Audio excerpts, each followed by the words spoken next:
Hey, Marco, you ready for the totally awesome, coolest show ever? Pete, I have a question for you. What self-respecting adult decides to go into their bedroom, fold up a full-size blanket, put it in their car, not wear any clothes worthwhile, if you're a man, apparently this is slides with no freaking socks, and if you're a female, probably get a bigger size spandex, and then go to a movie with no clothes pretty much, and throw your big dirty ass blanket all over the dirty ass stairs or chairs in the dirty ass floor. And don't tell 16-year-old. The floor gets me more. The Dude, it's gross. It's all gross. Completely. I don't know when this trend started. I'm never going back to the nicer things, but I'm ready to start the show, Pete. I'm ready to start the show. Fine.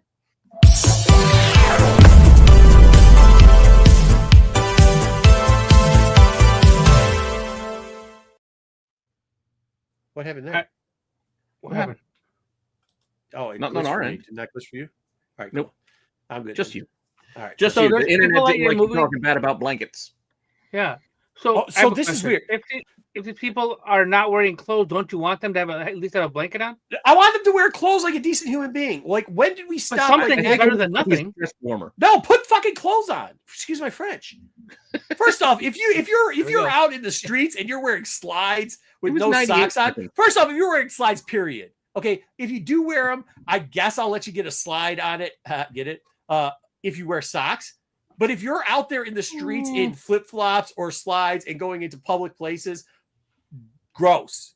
I'm not a fan. You are a toe fungus waiting to happen. You are a disgusting human being. Unless you're not allowed in my house. I'll tell you that much, because I don't want whatever you're bringing into my house. Yeah, that's the one thing I miss about Japan. Okay, that's the one thing I do miss about Japan. You don't have any of those problems. You don't see any open-toed shoes like slides and stuff going into gross ass places and then coming into civilization. You don't see any of that. But here's what I don't understand. So I decided to go, and I'm not going to knock the movie chain, but it's a pretty big movie chain. I decided to go, instead of to the normal place I go, that is off of 8 Mile Grand River, so you know the quality place I typically go. But I love that place. So for all the years I've been going there, guess what? No blankets. And then I go to this place, and it's in an area where they have a curfew. So they have a 21 and up curfew. You can't even go to the movie theater unless you're, one of these outdoor malls. It's out in Fountain Park there, Dub. You know what I'm saying? Oakland County, big money. I know there's a curfew. There is a curfew to even just be in the area. You can't be in the area. So no kids, which is fine. That's brilliant. I think that's great. Right. I got that. But then this turns into the nightmare of sleepover, where every person's coming in their pajamas and bitch, it's 9 o'clock. What are you doing? Dudes are just walking in shorts and slides with no, bro, just gross. Yeah. Just absolutely gross. And then on top of all that, I get in there. The movie starts at 9. It's 9:05. I'm going to miss the trailers. That's fine. I say to the guy, hey, can I still get into the 9 o'clock? I know I'm 5 minutes late. He's like, absolutely. He's like, do you have the customer code? And I said, no, the movie already started. I just want to get in there. Can I get your phone? Okay, what's your phone number? No, I just want to pay for the ticket. Yeah. But what's your ID? But then what's your ID? No. I have. Which way do you want it? Do you want it in cash or do you want it in? I'm arguing. I already lost 2 more minutes. I would just like to go watch the movie. Well, here's the deal. If you're not a member, I have to sign you up. And I was like, I have to be a member to watch the movie here? No, but it's $5. And if it's not, it's $11. And I said, I'll just pay the $11.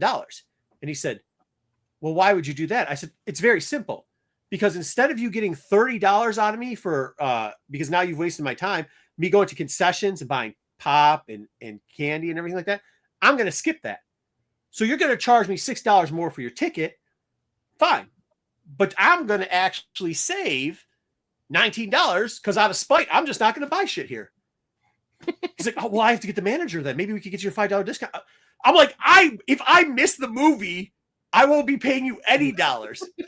I swear to God, it blew this kid's mind. You saw him and then in our personal comments, somebody told us, oh yeah, it's respectful because people, and I'm looking at the guy that's trying to check me in and going, that's the same guy that's cleaning those seats. If you think they're cleaning your seats in between movies And you're out of your mind, dude. That dude could hardly function as a human being. being. They just brushed the popcorn off. Yeah, of they him. haven't brushed.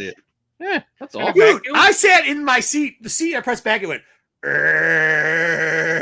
It's like disastrous already. I mean, those things are just falling apart already. At big movie theater, expensive movie theater, it's supposed to be top of the line. You know what I'm talking about. Do you know what I'm talking about? So,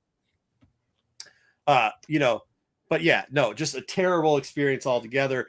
I'm going back. Listen, when I would go to the other place, I take the. I just couldn't do the 10 o'clock the other night, but I do the 10 o'clock. And if a lady falls asleep on my shoulder, she falls asleep on my shoulder. That's okay. You need some warmth, I'll give you the warmth. But I don't want to see like you bringing in the blanket off of your bed. How is that not weird? What in your mind?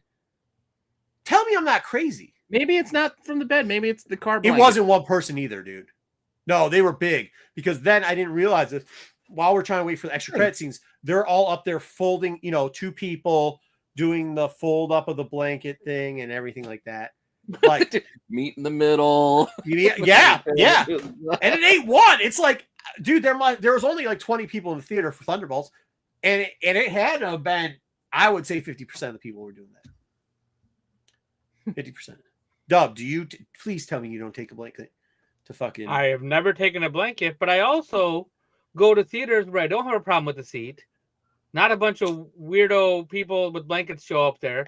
Most people were wearing shoes that I saw. You saw our chat. Hold on now. Good. Why didn't you mention that in the chat? Because in the general chat, the heathens out in Arizona were acting like, first off, why the heck do you need it? Why do you need a blanket in Arizona? Arizona, it's 100 degrees. Air conditioning's too much. Too much for the air conditioning. Dude, I've been in Arizona. There's never enough air conditioning in Arizona. Number two, our friends in New York were acting like that's an everyday. Could you imagine dragging a blanket through the streets of New York? Was talking about like some JetBlue theater that's giving you like shrink wrapped individual. That's what I'm telling you. He's like, oh no, they cleaned it up. First off, I've never heard a bigger waste of money. Him saying, yeah, you get your own seats by yourself. It keeps you away from everybody. You're in a movie theater. You're not away from anybody. It's a movie theater. You can't yell fire in it because if you do, there'll be a stampede. It's a law. That means there's too many people that they're jamming in a sardine room. You're not away from anybody. So don't pull that crap. Number two, once again, I'll add you, the people who are employed there, God bless their souls. But, you know, they just couldn't figure out how to work the fryer. That's all I'm going to say. What do you mean? Couldn't get fried at the movie theater. Yeah, exactly. You're not. They only give them a microwave. There's a reason they only give them a microwave. Can't work the fryer. That's all I'm going to say about that. Can't work the fryer. Got to have a microwave. Anyways, let's talk about, let's say hi to the chat. I bet you that one got them going. GT Key Comics. Hi. Thumbs up. Thumbs up high.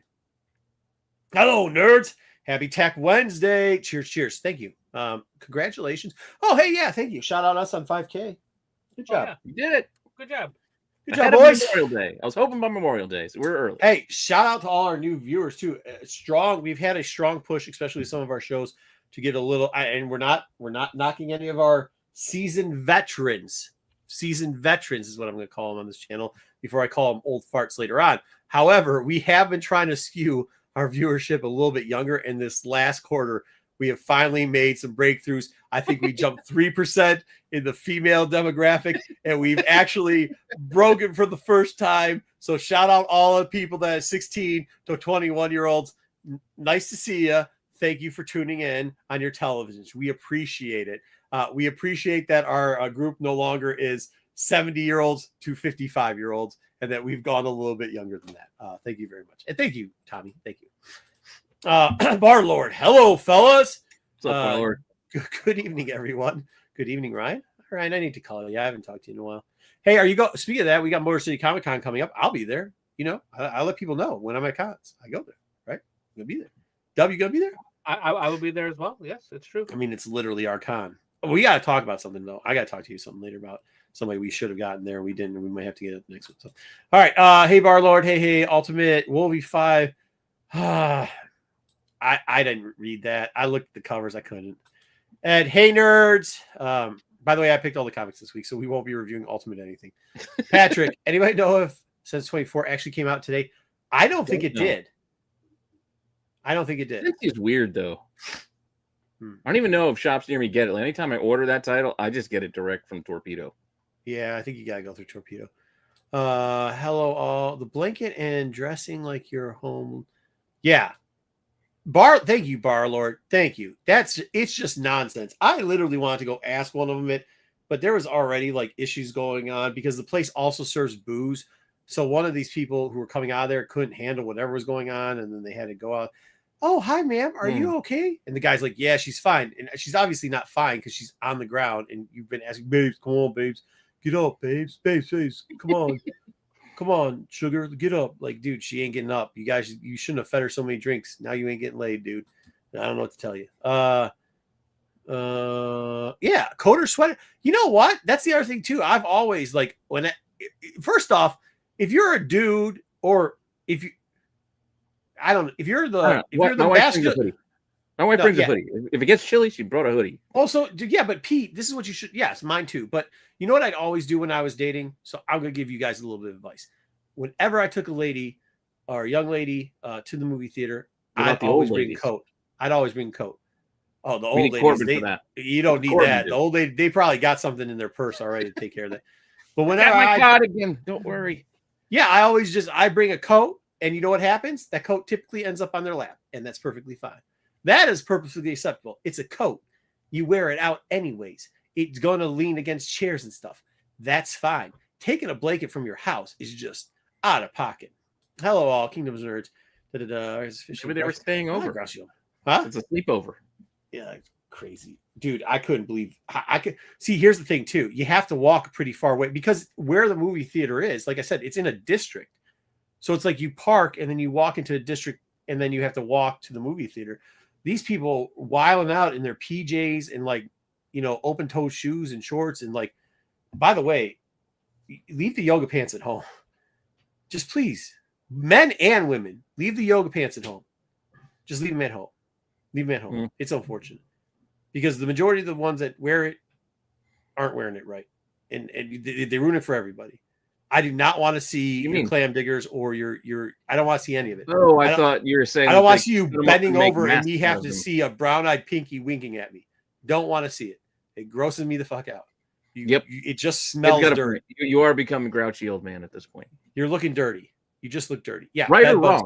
Right or wrong. You're still you're old man yelling at clouds right now. No, I'm not. Dude, Barlord agrees with me. Dude, if it's too cold, I don't disagree. But you don't need to spend 15 minutes on no offense. If your kids are telling you too cold, tell them to grow a sack, bro. Get the shit out of here. It's not too cold. Tell them to put on pants. Then tell them to put on a shirt or a sweater. Yeah, go run around. Here, drink some coffee. It'll warm you up. Valid point, Kingdom. Okay. Anyway, now that we can leave that aside, what do we want to start with today? I think we should start with the covers. I like the cover thing. Fair enough. All right, let me get the thing going.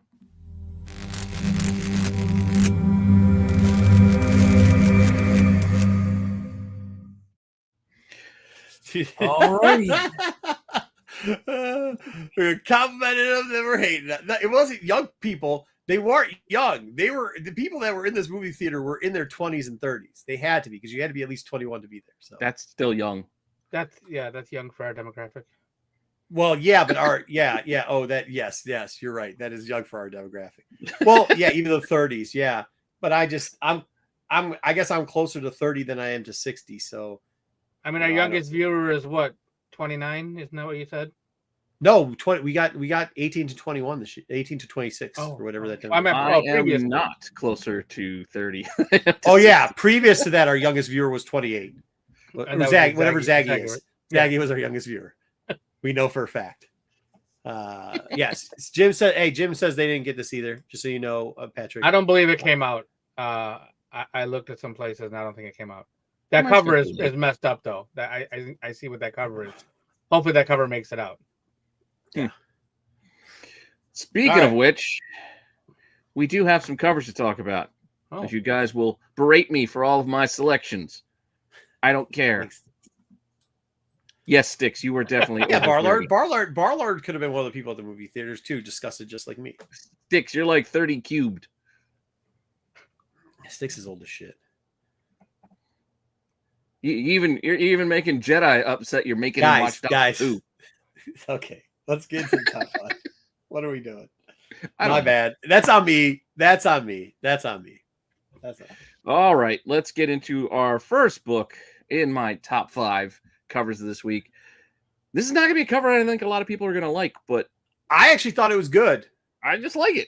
I was going to do a separate top 5. This is not one of the books I would take out your top 5. I gave you one. There was 2 books that I was thinking about. I got yours. Yeah. I didn't want to push in too many extra, so I only gave you one for each. But this was not one that I take out of the top 5. I actually thought this was a good book. It's a shitty story inside. Oh yeah, I don't know what's going on inside, but these Ben Hardy covers have been good. Yeah, this is a garbage trash of a book, but the cover actually is pretty good, especially for. It's got like that Kevin Maguire Justice League International kind of bwahaha kind of vibe with the character in the face. Like I dig it. I like it. This was not one. I finally watched your short on the top 5, so I could see what books you had. And some of them I did make one change from the shorts till today. Thank you, Zach. You'll see it when we get there. Dude, remember that time that one dude who had a wrench banned Zaggy, so we had to take his wrench away? He had a big round head. Big round head. Did he try to hide it with yoga pants? And then he kicked either AOA or BK off because they said something he didn't like. Yeah. I don't know why he chose this book. This covers garbage too. What do you mean? I like the cover. I like the in frame, like the wolves and the owls inside the body of the shadow of the. Yeah, you're right. Double dragon. I don't know. I just like it. Simone DeMayo. I like it. Fair. I didn't like this one. This is the one I would have taken out. I would have taken this out. Fair. Was this the B? I know it may not be for everyone. Was this the B?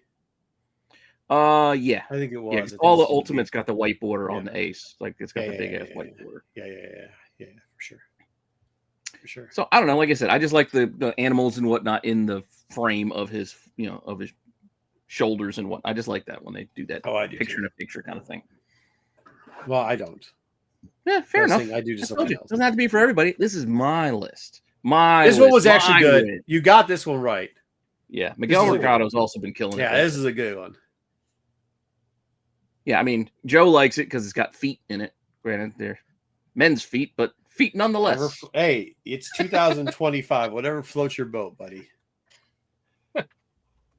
And for my next one, I'm going to be curious what you guys say about this one. But I actually picked this Spears book because I think this cover alone bullshit is exactly what. No, it isn't. It's because you get a small chubby over Silver. No, because there's plenty of covers he does, and I would tell him even to his face, like, I don't like this one. Like, there's no background, or I don't like whatever it might be. This one, the characters with the middle form with the way he does, the reflections works perfectly. The monstrous face on Monstar there in the back, it plays to his strengths. This cover. The only thing with this one is I've told this before. Starhawks is not in my wheelhouse, or Silverhawks. Well, there's that. The Starhawks isn't my favorite, but this is a good rendition of them. That's the point. I just screwed you up on it too. Silverhawks, yeah. I mean, I just don't know, so I don't know if it's good or not. You know what I mean? You've seen Silverhawks before? No, I haven't. I have got no clue what. I mean, obviously they wear metal.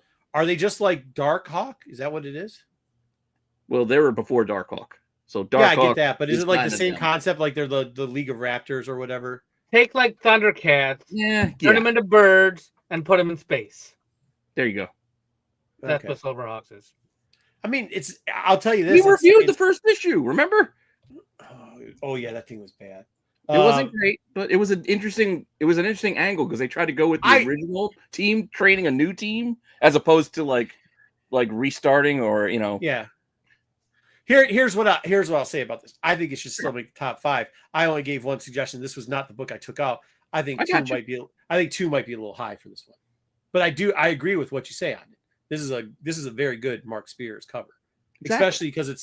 Especially because it's depending on, like you said, the extra additives where sometimes it just looks like he's been doing backspace lately. So yeah, I agree. I mean, I don't agree. I just like the way that one's set up.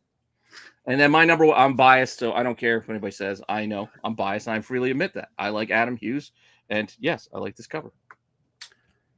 I didn't cover it up here like we did on the thumbnail, though. Yeah, I mean, I just don't know. This thing is just going to be what it is, right? It's a Hughes.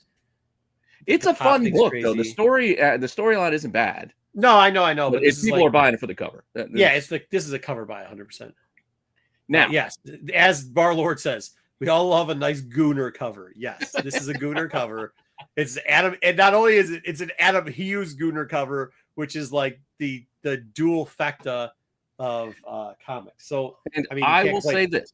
I think it should be one. What? I'm going to show you the next book. This was my number one. Marco is giving his pick, and I will say this. Wait, can we go back through this? Because this is the one that I took out. Which one did I take out? Was it number 4? You took out the Wolverine. The Wolverine. Okay, so I would have moved 2 to 4. I would have moved Hello Darkness up to 2 and put this in 3.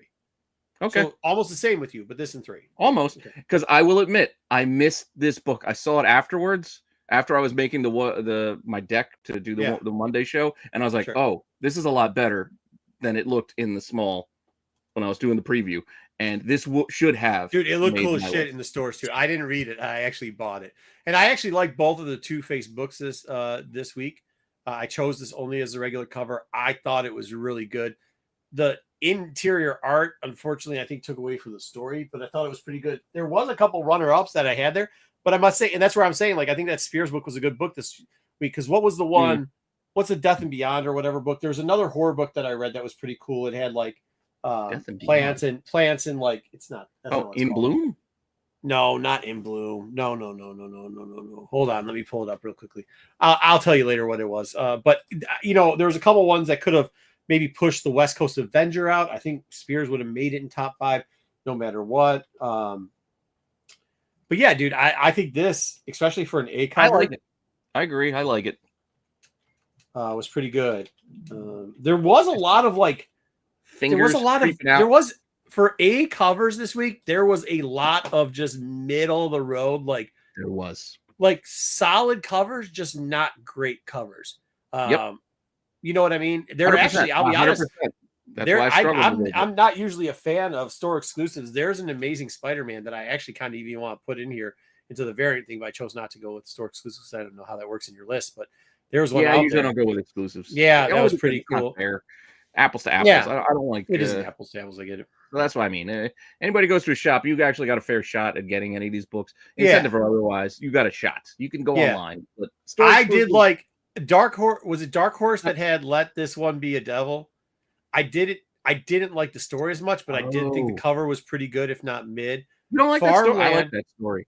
I know a lot of people aren't reading Farmland by Rob anymore, but that A cover for him, the B cover sucks, but the A cover, solid A cover. Yeah. On well, I gotta catch up on Farmland, but I like the first run. I'm glad it's back. Yeah.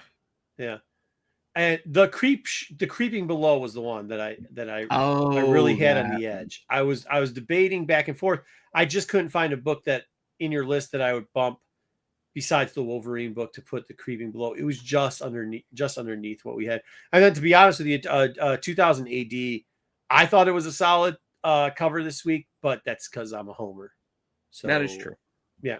We'll see. And also Borderlands. I picked up Borderlands because I like Moxie's story, but nobody's gonna like that. Oh, the Moxie Mini or whatever that. Yeah, if you like Moxie Mini, yeah, it's good. If you don't, then it's trash to you. So, but yeah, I thought this was a great one. I thought it should have made your top 5, and that's why we. Well, you mentioned. Oh, look at this clown! Hey, your mom let you out of the closet, BK? Holy hell! Well, now we got to the variants part. So glad you learned how to spell the word start today. You know what I figured out about BK is every time his autocorrect for some reason corrects in caps. So like whenever you see him with a capitalized word, it just means that he doesn't know how to spell. All right, what's going on here? That is exactly what it means. All right, if you thought picking the regular books was kind of tough this week, I had a similar struggle with the variants this week. I will also say there was a lot of mid-ass variants. Yes, by the way, I like my top ones, but being at Detroit Motor City Comic. All right, so number 5, you guys can probably not like it. I just like a scene-setting cover occasionally. Like this, it paints a picture just on the cover. These girls climbing over the fence. You got the mat, covering up the barbed wire so they can get over and get to the pool. I don't know. Just occasionally, I just like it when cover I think some people might misinterpret why variant covers for grommets does well. It's because every variant that's done well for grommets is nostalgia. The 7-Eleven skate parking, the climbing over to get to the public pool, like those are the ones that if you haven't figured out why that's selling, then you're just some dude trying to capitalize off of a name, and you've never figured out why it's a good book. And this, you're right. Like the minute I saw this one, I didn't see so I didn't know this, Pete. I didn't know that you have do two shorts. You do a variant short, and you do a regular short. Regular one, yeah. So I didn't see this. So while I was going through books to check the regular books out, then I was like, oh, well, let's see what Grommet's 1 in 20 is. I was like, holy shit, this is right with the 7-Eleven cover. This is right with the Bull cover. Like, this dope, dude. So yeah, I mean, then I was gonna put it in there, but then I noticed the other short, and I was like, oh, I'll watch that. And I saw it here. I will tell you this. Out of what this is number 5, right?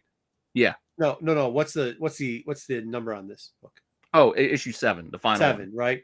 Out of 7, this is probably the bottom third variant, right? Like it's not in the top couple, right? In my opinion, of their variants. I mean, 7-Eleven's number 1 in mine right off the bat. That 7-Eleven covers your stuff. Well, I like that. I also like the skull with the Liberty. Yeah, the skull one's dope too. That's a good one. I like the one with the pool side where it's kind of set the scene like a Porky's episode. Made in Toronto. Cool. 5? Yeah, no. So this is 7. Thank you. And then this one's your 4, right in the middle. For me, this is right in the middle. Yeah, right in the middle or toward of 7. I'm just saying of 7. I think 5 is the great. I think 5 is the great spot for this book this week, though. Maybe. I really do. I was thinking 4, but 5 is a great spot for this book. Okay. Fair enough. All right. Speaking of 4, absolute geek. All right. I mean, that's all right. You're entitled to your opinion as well. Yeah, and opinions can be wrong. Exactly. I could be wrong as well. This is wrong. This book sucks. This is terrible. This is This is dog shit. And you know what? But here's the thing with this one. I actually almost did it to fuck with you. The trade dress for this. Hey, chat, get my back on this. The trade dress for this is better. It is, but 100%. I don't use them on both. And the trade dress didn't make the other 5. It was like 6 or so. It was just outside the regular one. So I had to use, again, to fill out the variant side. Sometimes I got to use the virgin versions.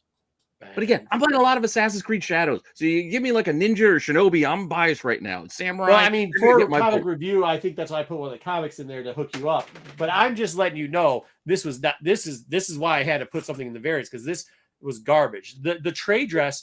Garbage. Thank you. You're harsh. The trade dress. True story. Look, the chat is telling you facts. Oh, you're just agreeing with Matt, who just disagreed with you on the last one. Bar Lord said true story. He's saying facts.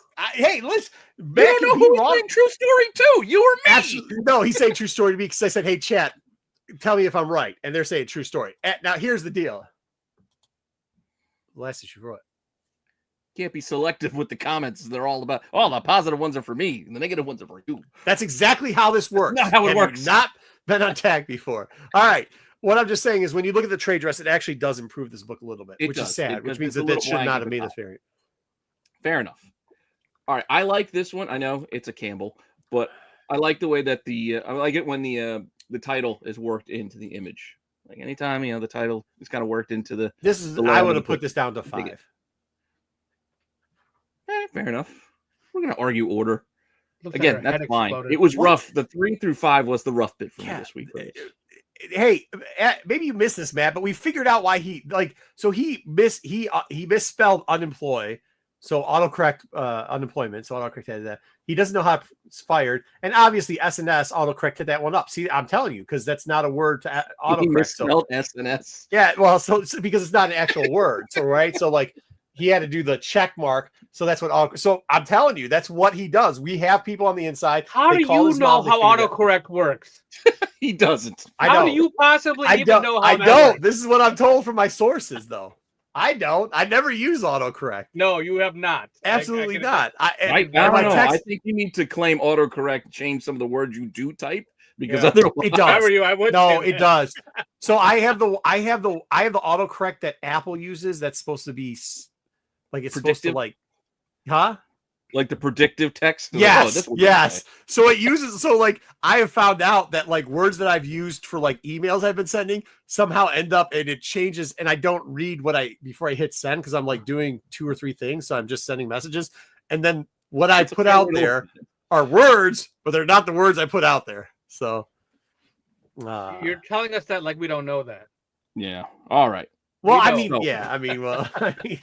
Well, here we go. I told you I made a change. So if you watched my short yesterday, I changed my variant selection, and this is now my number 2 variant of the week, and it is the Dawn Marino Negative Space G.I. Joe cover. This also should. I should just do your whole top 10 again.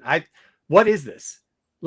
So in comics we have 1,000 covers that overdo,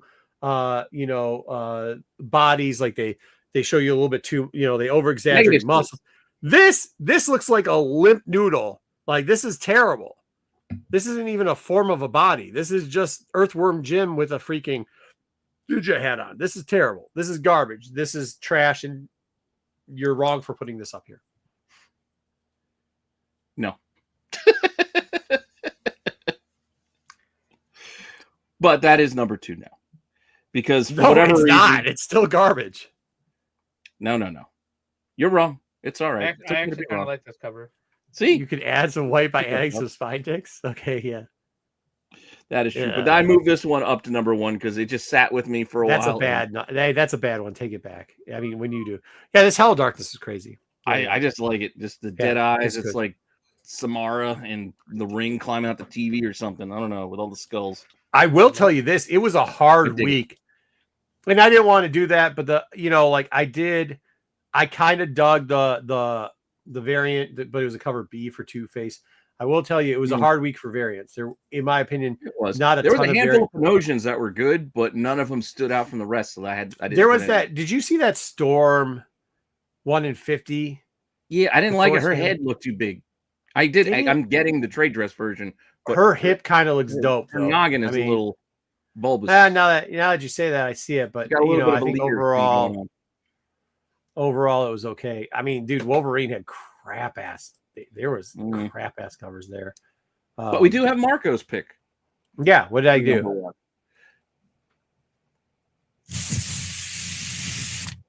Did the sound come through? Yeah. What was it? Yeah. I just put the spray paint. Oh yeah. Oh, nice. That's cool. While your name. I don't know why I don't like the book. I think the book sucks, but dude, the Fire Fist is dope as shit. Did you just watch The Man with the Iron Fist recently? Is that what it is? No. And here's the funny part about it. This wasn't the only I'm sorry, I'm trying to. This wasn't the best one. The B cover was the best one. The yellow backed. Oh no. I was gonna say it wasn't the only one that had like him flexing out on the cover, dude. There was another cover that was the other one with him doing the flex was weird. That one looked like he was doing a TikTok dance. I did not like that one was bad. So that was super bad. I'm trying to look at Superman. He's doing some new dance. That was a lyrically. And I'll be honest, the A cover of that was pretty good. The dance cover for Open Order was kind of messed up. But no, the other incentive cover, you're talking about the other one that had the yellow in it. I thought that was kind of half I don't know. I definitely think this was stronger. It actually made me interested and wanted to look at the cover. And plus, the incentive 1 in 50 from Dan was also the same book. Yeah. Dude. The trade dress is so minimal on the book anyway. It doesn't matter. I hate when DC does that. It makes no sense for them to do that. Yeah, so I couldn't give them street credit for that. But I would have put it in the 5 spot for incentives because it was. I mean, I think unfortunately, Absolute Superman probably had. He's got a point. The B covers, you got to pay an extra $1 for them. So, DC. Did you see the? And then they did a kind of a sweet cover for Absolute Green Lantern too. I just don't understand it, so I didn't. The Hal Jordan one. It was. I almost put that one in too. Was it Hal? Oh yeah, Hal. Yeah, it was kind of weird. Almost like Constantine though. Yeah. What about that Panosian that he did that Star Wars character, the Lex Sivrak cover? It was Las Monstruos. Oh, that one was on my list till the last minute. Oh, is that one you know what? We should have done it for Open Order 2. Star Wars did actually have one that I liked. And then I eventually just went, I bumped it. There was a Dubbalow. There's a Dubbalow for Star Wars this week too for Luke Skywalker. It's pretty good. The problem with it is like I think it's a lot better in the variant in the 1 in 100, but it's not 1 in 100 worthy, right? If it was a 1 in 25, the problem with the 1 in 100 is all that empty space at the top. Then yeah. Not worth that's the only thing. The trade dress fills it, so I like the trade dress. Yeah. I mean that was pretty good. And then I mean, Open Order. I actually like the Annie Wu for that Star Wars thing, but everybody hates it. So we should just bring up the cover side, just start showing all of them, the ones we're talking about. Yeah, dude. I'll throw Annie Wu in the 1 in 100. That I should have done this ahead of time, but you said I didn't want to I didn't want to just put in a bunch and be like, because I really wouldn't make these in the top 10. You know what I mean? I just would. Threw it into the tag chat there. That's the Annie Wu. And then I'll throw in the 1 in 100 in the I'll throw in the 1 in 100 so we can compare the two. The non 1 in 100. No. What I was gonna say. No, I'm just gonna do this. Hold on. You're just gonna go to what's his name? I'm just gonna go to the my favorite sites. Go to what's it called? League. Yeah, that's what I'm saying. That's League does a good job. Yeah. So go to the first one, Absolute Superman. Go in there real quickly. Okay. Like I said, here's the Panosian. I'm going to bring up the Panosian, hopefully. Thank you, Matt. Yeah, I mean, I don't have a problem with this cover. I like it. Right. I just don't. I mean, I guess I could have put it in, but there's already like the A covers already had a good bunch of good covers in it. And I already did one. I just don't think that the Virgin is worth it, because if you could just show the Virgin in two, I'm trying to click the right button twice. That's not working. Oh well, here's the TikTok dance. Oh, that one's fucking horrible. Jesus. Yeah, this one I was like, he's like, I don't like this weird flex. What are you doing? It's like that commercial they got on right now where the kid has to edit out his mom or grandma from the picture while he's flexing with the. He's got the Von Erickson haircut, and he's just flexing. Yeah. Anyway, here's your 1 in 25. Yeah, and then the 1 in 50, it just has a black DC logo. The black DC, I don't think it's worth the difference. Yeah, I don't think it's worth the juice is worth the squeeze on that. That's all I'm saying. Absolutely not. Yeah, but like that Superman cover with the fire on his fist, it looks like the caveman from the Geico commercials. What? Look at his face. Get out of here. Huh? He looks like weird on him, and it's like the caveman. His face looks like blocks. Okay. Well, he looks tough.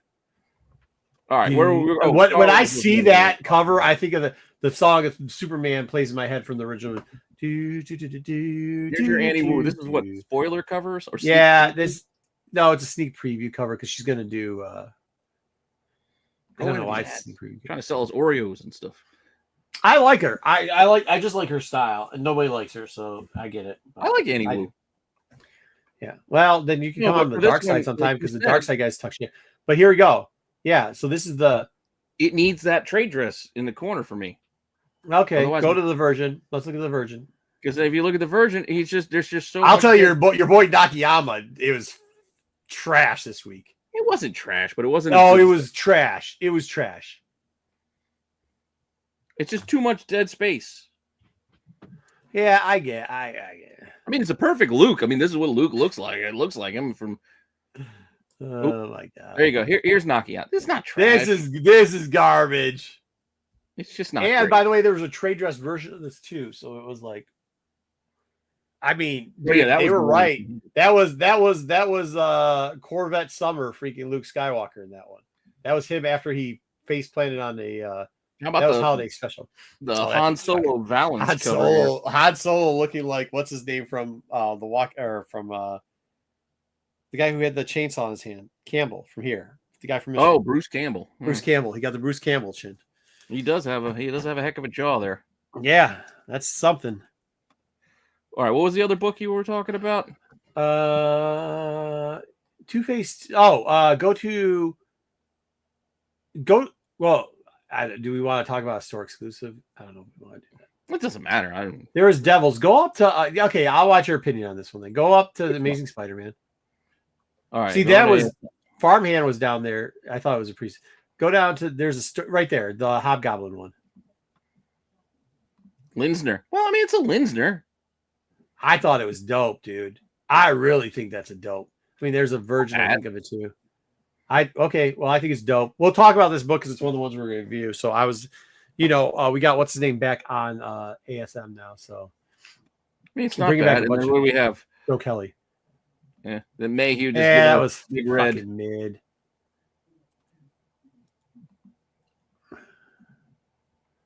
Who looks like she had a stroke? You gotta be more specific with the specific. Is there anything else? Oh, go to Storm in her big head. Click on Storm in her big head. Oh, the big head Storm. Yeah, where was Storm? Storm's right to your left, second row. Second row, all the way to your left.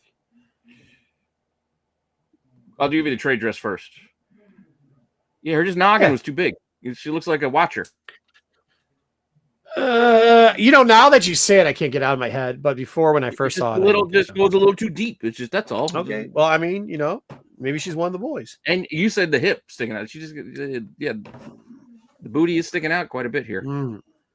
Yeah, you're right. That she looks terrible. It's not terrible. She just looks like a watcher. No, I'm talking to Matt. I'm agreeing with Matt. Yeah, that cover looks terrible. Oh, you go with the Virgin version of it, and it's just. I don't know. I saw it in person. It didn't look so big-headed, I guess. I don't know. Yeah. Well, this is still the one I asked for. Like, because I like the Storm book, so I still get Storm. I did ask for the trade dress of this. Yeah. So even with the Watcher head, I still got it because it's still my favorite of the group. I get that. I get that, Grumpy G. I get it. One more before we leave. Creeping, right? Is that what you were reading? Oh, yeah. The Creeping Below. I thought, okay, it looks a lot. First off, the site ain't doing it justice. Well, I see it. It would be more like a painted kind of quality. It's pretty dope. Like with the little skulls in it and stuff, it's dope. Yeah, I could see it. How does the Lashley foil look like an inch? Yeah, the rest of them's not good, and the story inside's okay. I think it's Lady Gaga's next Grammy outfit. Gaga. Is that Bradstreet? No. Yes. Good call, Doug. It is? Yep. Okay. Boom. Yeah, I like that. Biscuits. I like that. Oh, Pete, who are was there a regular of that, or that's who are you body shaming now? Who's that body shaming? Storm, because she looks like one of the boys. Because of the head? Yeah, that's what he's saying. Isn't that head shaming? So body shaming disgrace. Yeah, can't spell any of them. Yeah. See, he got is and a good, and since Pete's got his name there, it's easy for him to spell. I just said her booty was sticking out because I thought that was Marco's complaint about it. I didn't have a complaint about that. No, I did. That wasn't a complaint. I actually liked the booty sticking out. All right, what do we got next, Pete? Now that we've watched the internet, now that we scrolled it, hey, it made it easier. It did. That makes it a lot easier. It made it easier for the secondary part of the conversation. But that's what I'm saying. Like those, I think those are all great covers. I think some of them you might agree or not agree. I just don't think you could put them in the top 5 because, that's where my decision was. Like, was I gonna put the Creeping in? I don't know. It's close, but was it? I mean, the only thing it would be better with is I don't think it's not better than the Mark Spears. Is it better than the West Coast Avengers? Probably. So it'd be the 5 spot. But besides that, we take off the one book that I already threw out of your top 5. The Lost Monstros. I forgot to put that one up. That one came close. Where was that at? Pull it back up. Where is it? I got rid of it already. I can get it, but if you want to fill. Yeah, I mean, no, that's it. Yeah, I'm just saying. So like maybe we do it that way from now on. Maybe I give you 1 or 2 books that I'd replace your top 5 because there was a bunch of like just on the border books, and if you're reading the titles, it's great. I just on the border. Well, yeah, like on the border of buying. I just made me hungry or not. I'm just not willing to pay for some of those books. Mexican restaurant. Like I bought one Superman, Absolute Superman. I'm not willing to buy the other one because where is you? And Lashley foil looks like shit, by the way, JJ. Oh, also, I'm going to show you this Herculoids. This one, which is kind of fun because it's Herculoids by Panini. I kind of like the. Oh, I like that one. Oh, that was cool. Yeah, I just kind of like it. That's all. Oh, dude, that's really cool. Also, what was cool this week too was that Godzilla book, but it was just mid again. Like, I mean, the heist one, yeah, the heist. It just wasn't good enough. It wasn't, exactly. It was close, but was it? Where the hell is it? Lost Monster. It's down. It's there's that. Oh, here's the Farmhand. You did mention Farmhand. Yeah, I like the Farmhand. Now, Farmhand. I thought Rob. It was good. Yeah, I like Rob. This character is kind of good. I just like the tone of it was good. I don't like the B cover. I think the B cover shit. Oh, they don't even have it here. Well, don't show it here. Yeah, now that I just smudged it. Yeah, they didn't show it. I like Rob as a human being too, by the way. Shout out Rob. Great human being. How do you pronounce the last? Is it Guillory? Guillory? I don't know how to say Guillory. it. Yeah. Guillory. There's in Guillory. Where the heck is it? Go down. Ripperland. Oh, there it is. I found it. And there's your Judge Dredd. But we'll get to that later. Which one was this one? Was good? Oh, I like the monster one. Yeah, I like the one where he's actually Go to the next one. Yeah, he's being I get it. Go to the next one. Tony Harris is good. This one's not bad. Not bad. There's one other one that I like the movie poster. I like this. I like this. It's like a Bogart kind of vibe. I like it. Yeah, like a cartoon version of it. This is the one. Yeah. Pulp like a pulp book. I like. The only one I don't like really is the A, which is just kind of meh. Where the heck is it? Just this one. Yeah. In comparison to the rest, this one just is meh. I'll be honest with you, because I saw the A cover, I didn't even look.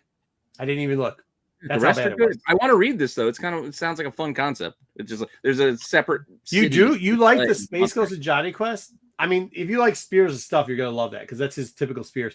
But this is where I argue that the Silverhawk should have made the top 5 is because it was a little bit different. You know what I mean? Yeah. That's why I picked it. Like, I don't want to, because I mean, Captain Planet's Captain Planet, but I'm not a big Captain Planet fan, so I don't know. I don't think I don't think it's anybody's fault that Captain Planet came out. None of these are good. I think it's because how Captain Planet looks right now. Exactly. I mean, you got Jay Lee couldn't do it. Is he pregnant there? He got birthing hips. Christian Ward couldn't do it. Yeah. Nope. And then Ben Oliver had his best shot at it, but still. What is that? What is that? Big grin Captain Planet, man. Jesus. That's not my Captain Planet. He's not my I don't have a Captain Planet because I never liked Captain Planet. No, my youngest brother loved Captain Planet. Now. No more Saturday morning cartoons. Captain Planet. No, my youngest brother loved him some Captain Planet. Captain Planet. I don't know how the story goes. I don't know. He's my hero. Either. I didn't realize that Los Monstruos was written by James Robinson. Yeah. That's why. There's the Space Ghost. Click the Space Ghost. He might be right on Space Ghost. Click Space Ghost. This one, the Space Quest. Johnny Quest. Oh, or Johnny Quest. Yeah, it's Space Ghost, Johnny Quest, Space Quest. It's not bad. It's not bad. It's not bad. I just don't have much of a connection to the character. I mean, I did watch the old Hanna-Barbera Johnny Quest occasionally. But yeah, Marv. Did he not have Charles Berry hip to that Captain Planet? A cover of Haji doesn't give me the feels. That's all. And Space Ghost doesn't need these other people on there to be cool. And that's another thing. I never watched Space Ghost Coast to Coast. It wasn't something. I think they did. I don't know. I just wasn't watching it. That's what I'm saying. Like, you can't blame Spears for that. If nothing else, Pete, go back and watch the Macho Man episode. Space Ghost Coast to Coast. It was fantastic. It was like literally. I've seen some. I have seen some. Or watch Macho Man just rake homers.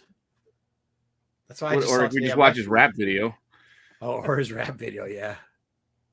All right. Well, anyway, let's move on from there. Moving on. Clicking on covers all day. No, I think he's right. I think that Spears, like I said, I don't know if that Spears cover makes top 5, but it's not a bad cover. It's not bad.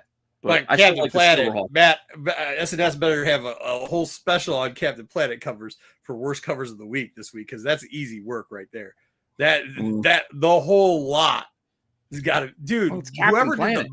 Whoever somebody's wrong for giving Captain Planet childbearing hips, bro. Like, that's out of pocket. Whoever that was just wrong. You know what they need to do? They need to draw him looking like Don Cheadle is what they need to do. Right. That's what I was. Why was there no John Cheadle variant? Oh, that would have been funny. That would have been That's what funny. I want. I'd buy that one. You and everybody else. Exactly. Why they're allergic to money? Yeah. Yeah. You got 50 covers, make 51. Make one. Take a shot. Why are you shaking your hand in pink, Kingdom of Nerds? What is it supposed to mean? I don't know. Well, I mean, Bruce will buy everything.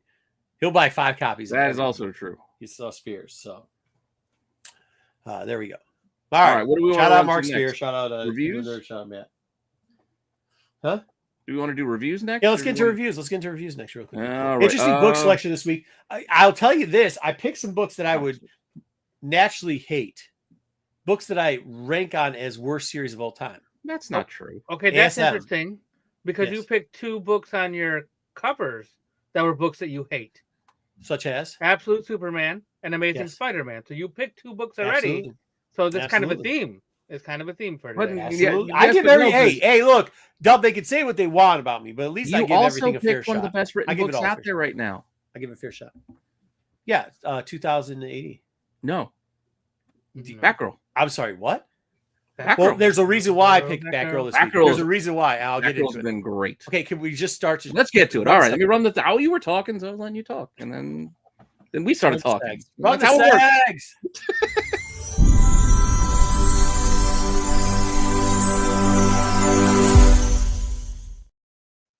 All right, now I got to add this to the screen. Here we go. Add it to the stage. Yeah, fine. This background will work. Yeah, that doesn't matter. We're starting off with the comic reviews, and we're going to start off with Marvel first. So hopefully build to something better. Speaking of Marvel, got a friend writing a Marvel book. Have him on in a couple of weeks. Not going to tell you who it is. Good friend, though. Yes, we will. Yes, we will. We won't tell you the book either. No. But this book, fantastic. Why? Can I ask you a question? Why did you pick this? I don't know. Why did you pick this? No. Why would the whole point of this was to spotlight certain give you a feeling for Fantastic Four. One story was the Thing going to court and having Johnny tease him, and then the judge go, "Oh, I see why he's angry now." Terrible story, terrible introduction to the Fantastic Four, and not a great error, not a highlighting error of it. Then you had the Mole Man. That was the best story of the group. Yeah. Then you had Johnny doing a dating series. Like they took parts of the worst errors of Fantastic Four and put it into this book and called it a day. All I know is Johnny straight up murdered all those little aliens. The mole people, burnt everybody to a crisp. Yeah. In that second story. Like, you say what you want. It's like, oh, they were attacking us. Like, they're trying to get Reed's thing. I didn't see them hurt anybody. I don't think they all deserve to die. Agreed. That was agreed. Straight up murdered them all. He just murked them all. This is a thumbs down. This is a terrible idea. Marvel, absolute fail. The covers, too, sucked across. What was the last one? There was a third one, too. The hell was They're all about the same thing. It was either... That was the dating game? No, dating game was 2. Oh, that's right. The dating show that he was on. Oh, that was with the Mole Men. The dating shows where he saved the kaiju. He was going to burn the kaiju and he saved the kaiju. That was the third story. Yeah, that was third. So what was the second one? The second one was when they were just like in a cave and they're like, you can't flame on, Johnny. It's full of methane down here. And then all these little dudes keep attacking us. Gotcha. And then I got it, don't worry. And he runs off and gets them all to follow him. And then he just blows them all up. Thumbs down on this. Thumbs down on this trash. Thumbs down. Yeah, it was not good. Not a bright idea. Not a way, especially this week. No spoilers. But especially this week where Fantastic Four should have made the news. This is not the book you want to have come out. This is not what you want in introduction. Yeah, I wasn't in for this. Dub, did you? By the way, shout out Under the Radar. If you're a Fantastic Four fan, stay out for Under the Radar. I want to say something nice, and some of the art in this book was decent. I didn't like this cover at all. Like it's like a pretend negative space cover. Yeah, it's partial negative space, but they didn't like fully commit to it. Concept, yeah. You know, you see some of the. You see Mark Waid is on this book. You see Sarah Pacelli's on this book. You see Alan Davis is and you're like, okay, Alan Davis, that should be a good book. And some of the art was decent inside. The lines were clean, but I can't. I would tell you to please save your money and don't buy this. Yeah, the Pacelli was probably the best drawn one. The third one.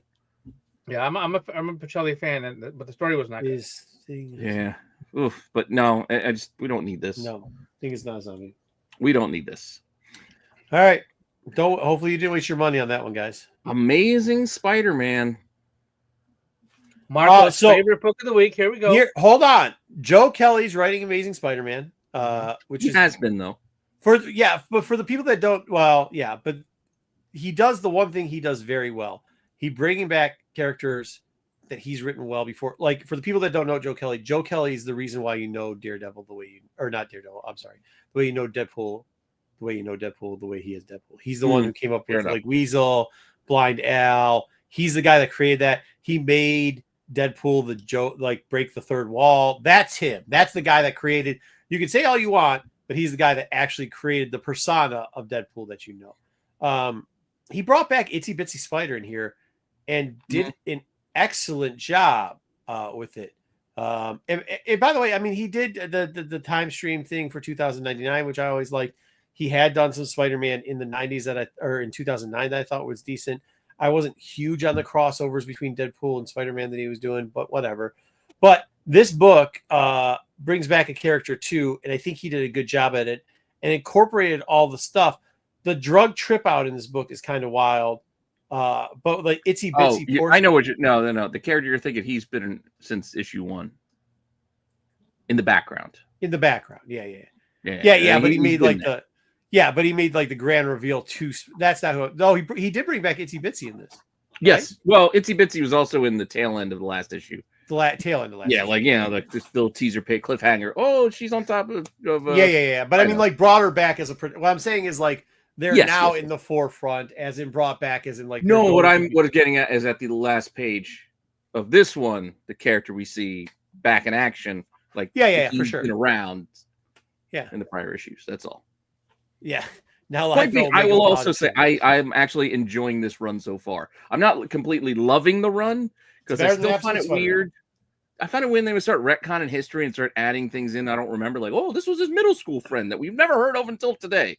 Like that kind of stuff is always a little strange, but I'm not giving this. Hey, hold on, I'm not giving this a full thumbs up. I'm giving it a quarter thumbs up. I'm giving it a full thumbs up because it's compared to all that gang war stuff that we got for a while and all the goblin stuff of the last couple of years. I'm more looking. And it's better than the Venom. Than the Mary Jane Venom book. So yeah, I actually will give this a thumbs up. Yeah, you talked. Okay, I was gonna give you the thumbs up. There you go. All right. No, full thumbs up. Full thumbs up. Dub. All right, Dub. You don't have to. Matt's been telling us since this series restarted with issue 1 that Amazing Spider-Man started out really well, and I was like, oh yeah, I should probably go look at that. What's that? Oh, all right. He's been saying amazing. Yeah. Okay. Cool. Yeah, Amazing Spider-Man. But he's a web fan. But he's a web fan. Right. So that's why I was like, oh, that's cool. He's a Spider-Man fan. He likes it. I'll probably check it out to start it over. But the art in this, like Pepe Larraz, like really, really good. Clean lines, good art. I mean, good panels. Like I really, really like that. And then Joe Kelly, like I didn't read 1 or 2, but I didn't have that hard of a time, like seeing what was going on in here. Yeah, like I followed along. It was cool. Yeah. I'll go back and read 1 and 2 now because this was actually decent. And absolutely. I'm like, I've read some Spider-Man over the past few years, and I read an issue here and there, and I'm like, I don't want to touch this stuff. I don't want to go anywhere near it. Yeah. And this is actually really good. So go Joe Kelly, go Pepe Larraz, ASM. I mean, if you haven't read this book, I'm going to tell you also to go read this book. So this is a thumbs up for me. I was surprised at how that I like this book. I'm surprised it's been decent too. Oh, that's what you're seeing. I get it. Sticks. That's a terrible joke. He's talking about you, Pete, when you said the middle school kid. I had to read it twice. What? He's joking, saying that Facebook brings out weird experience. Like they're not retconning. They just must have seen him on Facebook, and it brings out weird experience. Yeah. Okay. Is it good? Is it good for beginners? Yeah, I think it. I actually think it is. That's what we're saying. Like, I don't like. Hey, listen. Obviously, you might be a little meow. I don't like Amazing Spider-Man. I typically don't follow it, and I just think. I will say how he's writing Itsy Bitsy. I see that as a future forward character too in here, which is really cool. I like the because before she was nowhere. Like I like the re-up design of her, and yes, meow. I think for 3 issues you can go get all 3 issues. Yeah, for these 3 issues, and it's very easy to read and follow. You'll be perfectly fine. I think you won't feel lost of decades of continuity. Like, well, who is this? Why don't I understand? No, they take care. See, and I think that's what they have to do with some of these Lego characters. I know you say like, oh, he's got a friend, and it kind of retcons. Now, whatever. I think you have to do that to try to get in some of the, like, make it feel newer. That you don't need to know the whole history of ASM. So, I know, but sometimes it could get weird. That's all. Again, I don't have a huge problem. It's comics; it can always get weird. Yeah, I know. That's all I'm saying is they could get a little too forced and weird. It's like the Hush thing. It's like all of a sudden, who's Tommy Elliott? Well, he was his friend. You don't remember him? And all of a sudden, it's Well, he's his villain from when he was a child. Hey, Meow, let us know though. Like, go out there, grab it, and let us know if you think it's good. I appreciate it. All right, you're gonna have to carry the load on this one because this is the one book I didn't get to. Yeah, man, I didn't get it. I didn't get it because I didn't. Yeah, I mean it's on my pull list. So it also had Rogue Squadron, and again, the question that I have at this point is I didn't have the extra time to go grab it today. That's all. When eventually Rogue Squad is just going to take over 2000 AD, and instead of having Dredd as its mainstay, they're just going to put that up there because people are loving it. The issue of Rogue Squad was pretty good. I will tell you, it was funny. You talking about the Rogue Trooper? Yeah, Rogue Trooper. Sorry, Rogue Trooper. Yeah. Rogue Trooper's the second story. You've got Star Wars on the brain. That's why. Yeah, sorry. Yeah, it's pretty good. But I'll tell you this: Judge Dredd in this one was actually funny. So the guy you see dead there, they accidentally filed his paperwork that he was deceased, and the whole story he's trying to not be deceased, and he goes to Jed, and Jed's like, I can't do anything, and then gets a moment of clarity. He's like, all right, I'll try to help this guy out, but spoiler alert, by the end, I'm spoiling it because nobody picks this book up anyway, so they don't care. It's all right. The guy ends up going and killing somebody that's squatting in his house because he's like, I'm alive. Like the whole thing is they're like, no, it says here that there's an error that you're dead, so he has to fill out all these forms. And they're like, well, can you prove to us that you're alive? He's like, I'm here. I'm alive. Look, you see my ID. This is me. I'm alive. And they're like, well, you can't have your house back until you can prove your life. So eventually he kills him, and then Dredd comes in there and is like, yeah, don't worry about it. He's dead because Dredd ends up shooting him. So it was kind of like the end of The Hobbit when Bilbo got home and they were trying to sell all his shit. He's like, it's me. Pretty much. I'm back. Yeah. But instead he has to go like a DMV and fill out all these forms, and it doesn't go well. I thought it was a great story. Then, of course, Rogue Trooper is pretty good. The third story sucked. Fourth and fifth story in this was pretty good. So, Mega City style. Overall, if you like Marco's opinion, then go get yourself some Dredd. Good to see you. Yeah, go see it. It's a good one. It's classic Dredd. It's a great Dredd. It's one of the ones where they split away from just Neil Meyer likes your stuff. Murking people. Yeah, when they murking people and they got into a regular story. And I'll say out of this one, the problem with 2000 AD is a lot of them lately have been this. Out of the 5 or 6 stories that they give you, one's going to be bad, and the rest are going to be good. So, same with this book. All right, I know nobody else read it. So, we got one more indie. We had him on a few weeks ago. Aubrey Sitterson's Free Planet came out this week, so hopefully you grabbed yourself your copy. Yeah. Hey, it was good. We got an advanced copy anyways to read it, and I think the good part about it, as I said, with his world building, and it does remind me a lot of East vs. West and starting out, and it seems really good.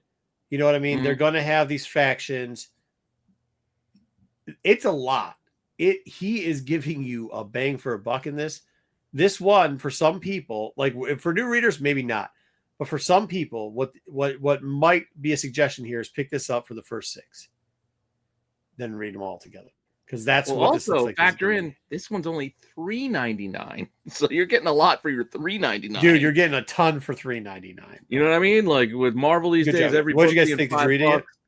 DC charging us an extra $1 for your B covers. That's not a true statement, actually. That is not a true statement.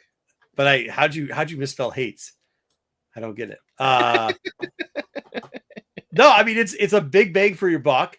It's a great book, and this is I see this happening, and to be honest, I'll tell him. I mean, I think I already did actually tell him this. Is like, yeah, I read the first one, but this is going to be one where I'm going to be reading. Like, it still matters. Like from here, where do you go from here? Yeah, I'm going to be picking it up in at 6, and then sitting down reading all 6 together because there's just so much in it. It's like and going to make a great trade. So. But I don't really read trades. I typically just buy Lucy's and then put them on top of each other and read them all together. So thumbs up. Yeah, well, it was what it's supposed to be. Too. Like, because you end up, if you pre-order stuff ahead of time, like you're already getting three copies before you get issue 1 to read. Like you've already ordered the other. So it's kind of you're halfway to that trade anyway. So it's like, you're already. Guess I'm riding this out no matter what. I also just can't store trades as well as I can store Lucy's, I guess. And maybe I just always like Lucy's. I will. I just need to make room in here to get my bookshelf up, and then I can. But I'll tell you this: there is a '90s vibe to this a little bit, but there's also a very, like I said, a very East and West vibe.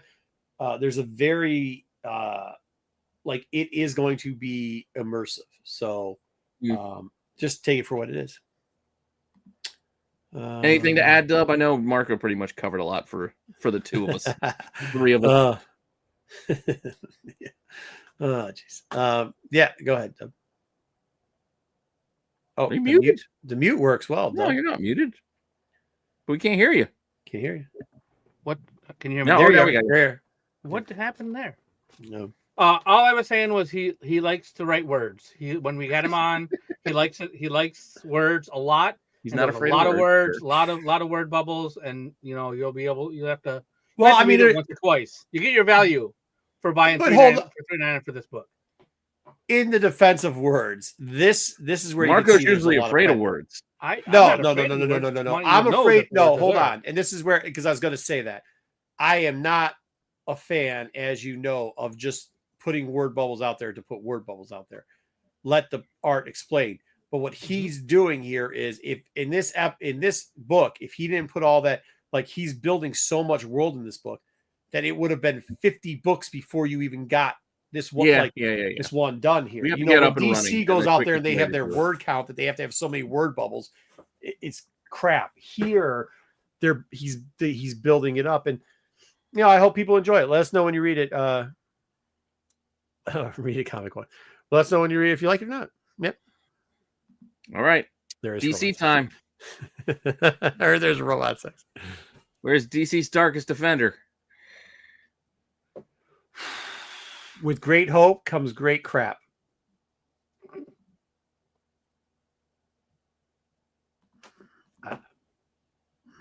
I don't get it. You know what? I wanted to argue with you. But ultimately, once I was done, we didn't really go anywhere. I don't understand the absolutes and the ultimates. I don't get them. And it's fine. They're just not for me. I get them, and I get the point. And I think that's the trouble we ran into with this one, is when I said, like, we didn't go anywhere, is that we did not progress the story from the first issue. No, there was nothing in there. We went backwards to tell us stuff that happened off panel it was in the worse, first one. dude. Just so we could talk about other characters and say, well, hey, let's show you what this universe is so and so is like, and what this universe. I put this book down twice and forgot about it. I literally slipped on it. It was like, I liked the first issue too. I was intrigued. I was on board, and then we got this one, and now I feel like you treaded water, and now I'm like, well, I don't know if I want to go with the third one now. I'm not getting the third one. I'm out. I mean, I'm done. I just can't. This is Al Ewing too. I know, it's sad. It's sad. Star Wars was good. I didn't read Captain Planet, but I will tell you, Meyer, go back and look at our opinion of some of the covers, and the hips on one of the books is like, oof. Well, the hips don't lie. They do not. Technically, Captain I think Planet's it was about to have a kid, but I get. Where are you on this one? Where are you on this one, Dub? I'm a thumbs. Don't. The art looks decent. The writing should be good. Wasn't bad. And neither can carry the book. I don't know. I don't understand. Oh man, I can't wait to go fishing. Why this book isn't better than it is? It should be better than it is, and it's not. Based on who's doing it, and the art's decent. So. And again, the first issue, it was good. I like the first issue. We lost it here. I'm still gonna get issue 3 to see if they can right the ship, but I'm kind of out on it. Yeah, I don't want to read anymore. So I probably should. All right, I should probably give it the Crooked then, because I am given enough of a one more. I'm not. One more taste. Nothing. Next. All right, and then as I mentioned, and what our next book is, it is one of the best books that's out there right now. Batgirl, issue 7. Oh yeah. Mm-hmm. So I chose this. I chose this because it is a completely ninja book. Like, it is all he's talking about. It's Assassin's Creed and it's ninja style. She's reading the diary of Shiva, and it's good. It's a lot of fun. This one is more of like a flashback backstory kind of issue.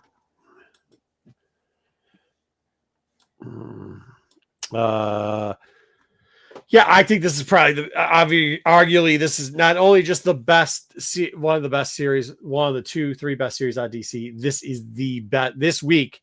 This is probably the best DC book of the month. Month, yes, of both. I would say. I mean, I know it's early in the month, but I don't think DC is going to come out with a better book. This is the first I know, but I just don't. Hey, you see somebody hit a grand slam, you're just like, that's the best hit. You're not getting any better than that. No, it's solid issue again. It's the book of the month so far. Yeah, can't argue that. I just don't. Yeah. Absolute Manhunter is not good. And it's not. Why don't you read this book, Matt? Read a good book. Just read a good book.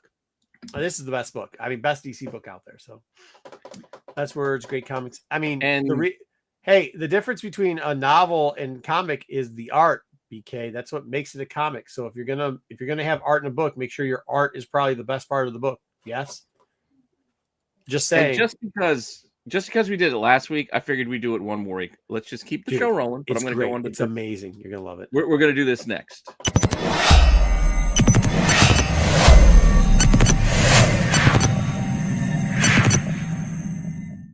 That was all the books we read? Yeah, that's all the books we read. Well, before we get to the retro, I wanted to squeeze this in before retro because if you didn't pick this, this was going to be the book that I recommended for this week going in. This is on Monday. On Monday's show, this is the book I recommended people pick up. Start of a new story arc. Dude, it's great, man. It's start of an arc. Perfect place to pick up. So, by the way, for the Meow, this is another one too. Pick up right here if you want. It's a really good place to pick up this book. Yeah, because they're starting a new arc, but I would get the first 6 if you can. I mean, get a trade eventually if it's cheaper, or just wait. Maybe your shop's got. But I think if you don't want to wait, like if you want to go off the high of Free Comic Book Day, and you're like, dude, I need something to read. I'm thinking like this is it. Yeah. No, this like I said, the first. By the way, honestly, now that he says, yeah, that's my cover, the A cover probably should have made top 5 too. Now that the A is solid. I also like the B too with the little balancing there and on the cityscape. Yeah, I don't know. Nothing bad about this book. Murakami. She's all right, but I like the other two. She looks too much like Batman in this one. Like that looks like Batman, not Batgirl. Yeah. No, I think I like that A cover the best. Like, the A cover, the reflection, like it's her, and the that A cover's the best. Like it's really well done. Yeah, and Lotsmeyer, you can stack some stuff on Lots, especially after the trades come out. Yeah, but even like the Batgirl series isn't like a pricey like thing where people are paying premiums. Like you might be able to go to your shop and get them for like half cover for the older issues if they got them discounted. You know, they just want to clear. They're worth the read. I would highly recommend picking it up. Yep. Agreed. With that, all right, now we'll go to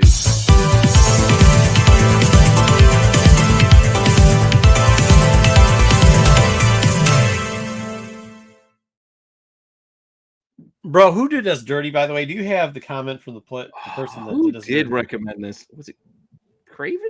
D Craven? I can't remember who. I don't think it was. So this all pops off of a retro that you guys did without. Well, here, I'll show what the book is, and then I'll go back to our chat to see if I can find it. Here's the book. Warrior. It's a book. For those people that don't know, this is the book that he made McMahon buy 1 million copies of, right?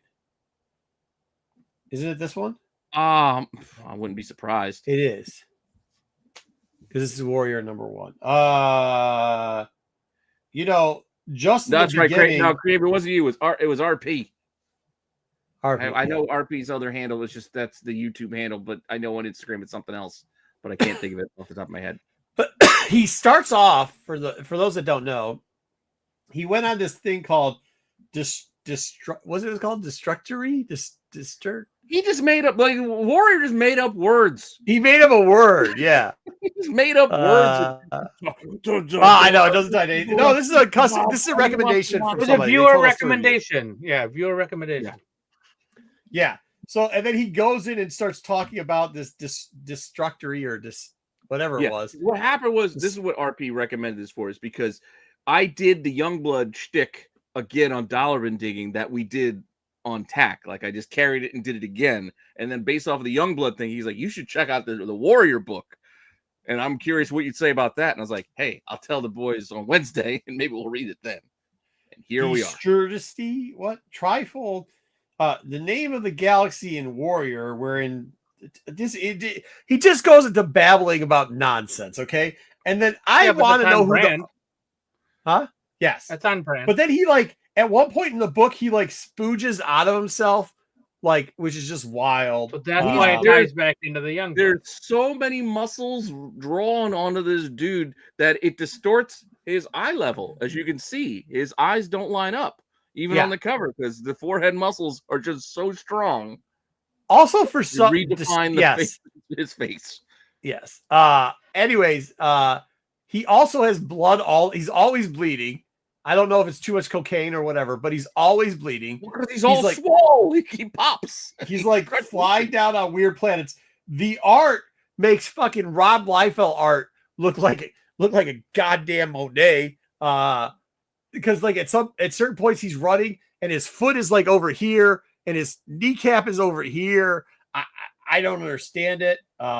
There's a lot of look at all even without looking inside the book. Look at all the tendons in his neck. It's just there's a lot of that. There's a lot of this. It's all over. There's a lot of this, where he's doing this right into the a lot of flexing into you.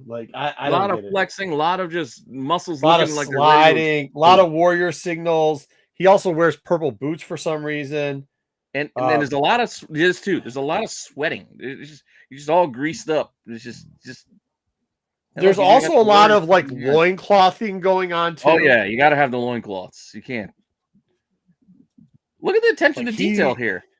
My man's got a lot of fillings. Look at all the fillings he's got in here. Yeah. Look at that. He gets dental work on the regular. The gist of the story is he ends up on a planet and he's an idiot. And through dexterity or whatever he says, he then turns his purple boots into gold boots. And I know I should have grabbed interiors from this just to give some more. Maybe we'll flesh this out a little more next week with some interior. Hey, or we don't need to do that. By the way, I think the whole time too, isn't it all just a dream? And he's in a bed, because there's that lady that's crying over him and he's got all the stuff on. And then later on, doesn't he This is all just a daydream from when he, he just runs out to the ring and expends all of his energy. And am I wrong or not? Can we look this up? Somebody, Dub, can you look this up? I think in one of the books he hard R somebody. Oh God. Oh. Well, we don't need that in this series. So. Well, I'd pass on it. It's a very popular book to sell. I'm not getting there because I'm just not. This is not for me. Yeah. No, me neither. He's garbage. This is aggressively not for me. Yeah. Oh yeah, it's Santa. He hard our Santa. Yeah. He hard. Yep. In this series, the Warrior hard our Santa. Prison shower scene for those people that don't know what I'm talking about. He took his cookies. Don't know how else to say it where we can't get in trouble for it. You don't need to say it anymore. I think we've said it, yeah. We've said it enough. I think they got it. To Santa Claus. Can we pull that picture? No, I don't even think we can show that. I don't think we want to. We're not pulling anything. No, we're not. Dub, do I even need to? No, you know what I no. Nope.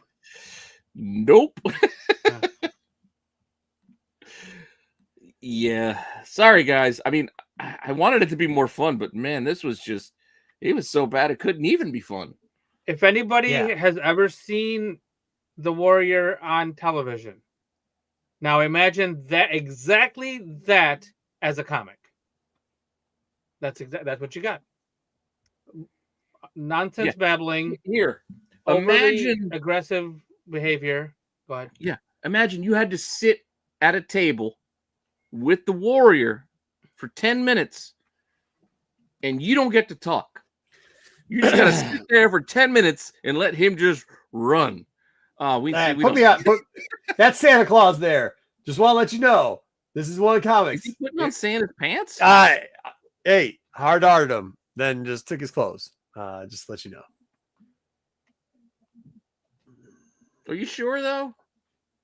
No, man, I don't want to be sure about anything at this point. I don't want to be sure about. Stand-up could have been on board. I don't remember. I didn't read it, so I think it was number 3. Go ahead and read it, Pete. Yep. Nope. Thank you. All right, move along. Nope. Whoever recommended this, I hate you, but I don't. Thank you for watching. But I still it was RP. All right. With that, I guess we should move on. Do I have a thing for? Oh, we do have a thing for watching. So we will get on to some things that we've been watching.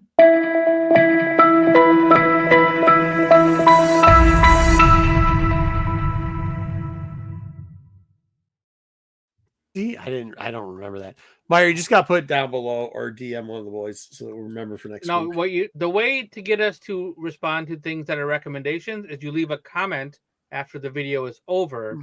We're just not in the live chat. As long as you put it in the video down below, it'll be there when we're done. Right. It'll be there when we're done. And then we can look at it and perhaps we'll notification. Yep. Well, it'll also it'll be documented there so I can see it. And because otherwise I won't remember. And then we can prove to people that you're the one that made us read it. JJ sent me it. He sent me the exact picture that I just showed everybody of the hard R-ing of That's what I thought you were showing. Oh, boy. No. Thank you, JJ. No. That said, all right. I caught up. So here we can bring this back and we can talk about The Last of Us again as we're at the midpoint of season 2 and I'm all caught up. We can talk about this now. Oh, Marco doesn't like it, so he's left. It's all right. He can go. He can go. Well, why don't you start, Pete? Let me know what you thought of this episode. All right. Well, I'm going to start because, as you guys know, Dub was curious of my thoughts with episode 2. So I had to catch up with 2 and 3 together, and then we got 4 this week. So again, I'm all caught up. I kind of was spoiled and knew what the big deal with 2 was going to be. And even when it happened, I was still like, now I don't even really know if I want to keep watching. Like, I'm just like half of my interest is gone. But with episode 3, they kind of brought me back. I was like, okay, it's not the revenge tale that's really got me kind of on the hook. It's just, I don't know, it's just more of the characters and the character development. I just want to see more of that. It's not just the revenge tale. I'm a little worried about the revenge tale. Again, I did not play the games, so I don't know what's going to happen for certain. I mean, I can make my guesses just based off of cliches and the way that things normally go, but I don't know for sure how this is going to go. I did feel like what happened in episode 4 here, now that we're catching up here, which is kind of just built off of 3 where they're on the road to go do the revenge business. I did feel like I don't want to say telegraph because it was in the same episode. But there's that bit when they were like looting the doctor's office and what's her name kind of paused. She's like, I got to pee. I'll be there in a minute. Like I knew what it was all about. I had an instinct of what it was going to be. And I don't want to spoil it, so I'm not going to spoil what it is. But I had an instinct that was what was going to be revealed later. But that's not that ruined anything. It's just, it just felt like it just started teasing it last episode. Yeah. Yeah. It just kind of felt like that makes sense where we would go from here. Mm-hmm. That said, their decision at the end of this episode then seems silly given that reveal. I'm like, you guys should probably just pack up and go back now. But we'll see.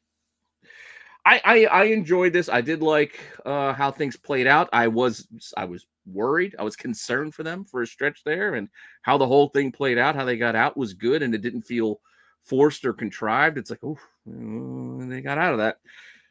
But I don't know. Still a good show, and I'm still on board despite the fact that, again, it's a couple of weeks now, so I don't think I'm ruining anything. If you didn't realize the main character is no longer in the previews or on the show, so I'm still fine carrying on without him. Ned Stark. So, thumbs up, thumbs down, crooked. Oh, for this particular episode, yeah I'll still give a thumbs up. If anything, if I had to compare it to like the whole season, it's probably out of the 4 my least favorite, but not because it's bad, just because the other 3 have been good, more have been better, I guess, if anything. That's all. But I'm still on board. I'm still giving it a thumbs up, despite the fact I know I don't know if we got any comments from Darth Negativity yet in our chat on the side, but I got a feeling that JJ didn't like it. Yeah, he definitely did not like it. His interest has dropped, and he played the game. So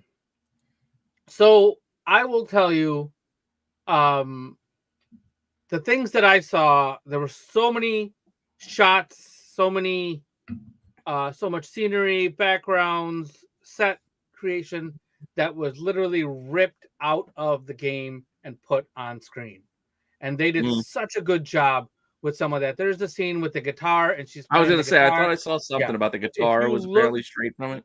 Yeah, if you look at the scene in the game and look at that, I mean, it is like identical, just about identical. And there's other shots like where you see the city, where like they walk down the city, and like it's literally taken out of the game and put on the screen. I mean, they did such a good job with that.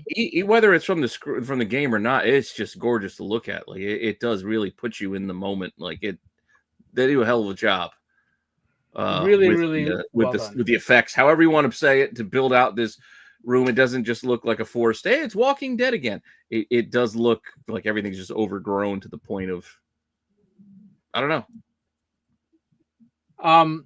Still recognizable, but I mean, there's things that are definitely different from the game, and that doesn't bother me so much. They fill in some things, they take away some things, and it's a television show. So watch what you say. She's in the chat. She'll come for you. Oh, she already told me. She already told me that you get a crooked thumbs up from her because there was a character missing. You gave it a thumbs up. You're good, Pete. Yeah, I asked her for her thumb. What her thumb was going to be, and she gave it a crooked thumbs up. So, yeah, I didn't want to go tough because she's usually a very positive person. Right, well, her favorite character was not in the show this episode, so that's why. That's the only reason she didn't like it. Her one character was missing. I liked some of the backfill they did with some of the story. Isaac was played by Jeffrey Wright, who does lots of things, and I think he did a fantastic job in this episode. And how they filled in his story was great, and he kind of reminds me of kind of like a Saw Gerrera type character. He's just like starts out where he has a good idea. About him. He was in this episode. He totally goes off the deep end. Yeah, from his introduction to the scene in the kitchen when he's talking about the pan. Yeah, right. That's fantastic. So good. But I give this a crooked thumbs up as well. Well, I mean, I just went full because I didn't want to go crooked, and now that you reminded me of Jeffrey Wright, yeah, I'm fine with the up because his stuff was great. He did such a good job in there, and they've introduced the other set of characters as well, like another set of antagonists. Oh yeah, the I don't know what they were called, but yes, the Seraphites folks. Yep. I get some people that don't like the way it looks, some people that don't like the way they did it, and I agree with JJ that some of the pacing is a little off, but I still like it. I'm still gonna keep watching it. And as someone who's played the games and seen the cutscenes and such from the games many times, it's still good. I mean, I'm okay with it. I'm also going to put myself in a firing line here. I know what I'm doing by doing this. I get she wasn't on the show, or I guess she wasn't on this episode. But you still haven't sold me on why you like this character so much because they haven't convinced me on what they've shown on screen of why I should be sympathetic to her. Oh, you are not. What you're saying is exactly what she says. She doesn't like some of the things they've done. The way they're showing her on screen. I know she's the main character of the game, and the way they're showing her on screen, like I can't get on board with her yet because you're not giving me enough to get on board with. Right. Yeah. If you just watch the show and don't play the game, there's really no reason. And I've played the games, and I'm with. I don't even like her anyway. So like I couldn't justify what she did as much as she wanted to. It's like he did just save you, right? Yeah, right. Like you didn't even ask him. Like I know he didn't offer up his explanation of why he did what he did, but at the same time, and then everybody else in the room was just kind of I don't know. Yeah. I'm curious.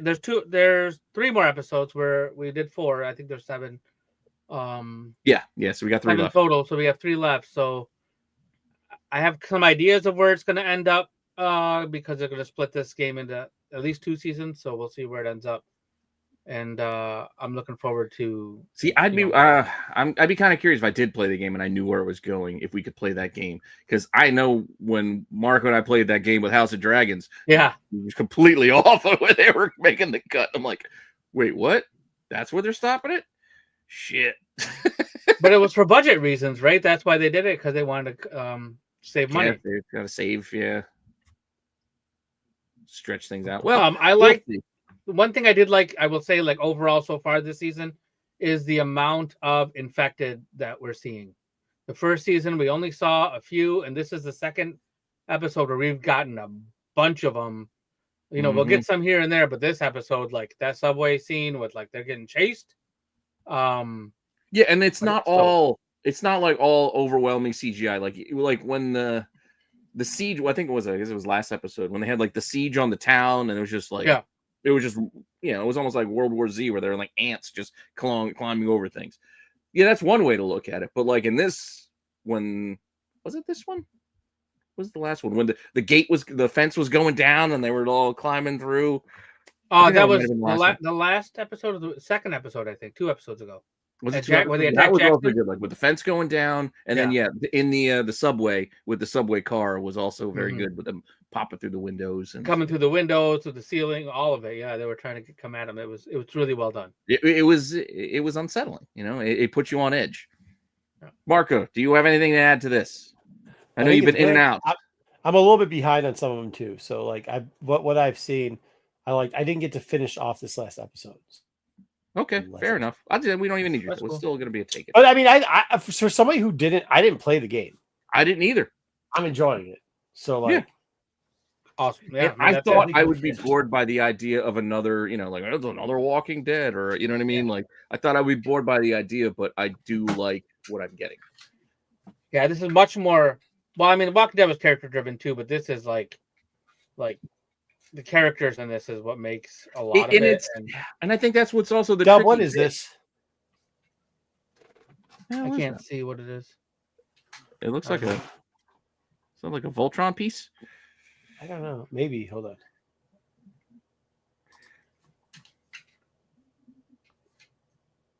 I don't know. Or a Megazord. They have it's like a gorilla.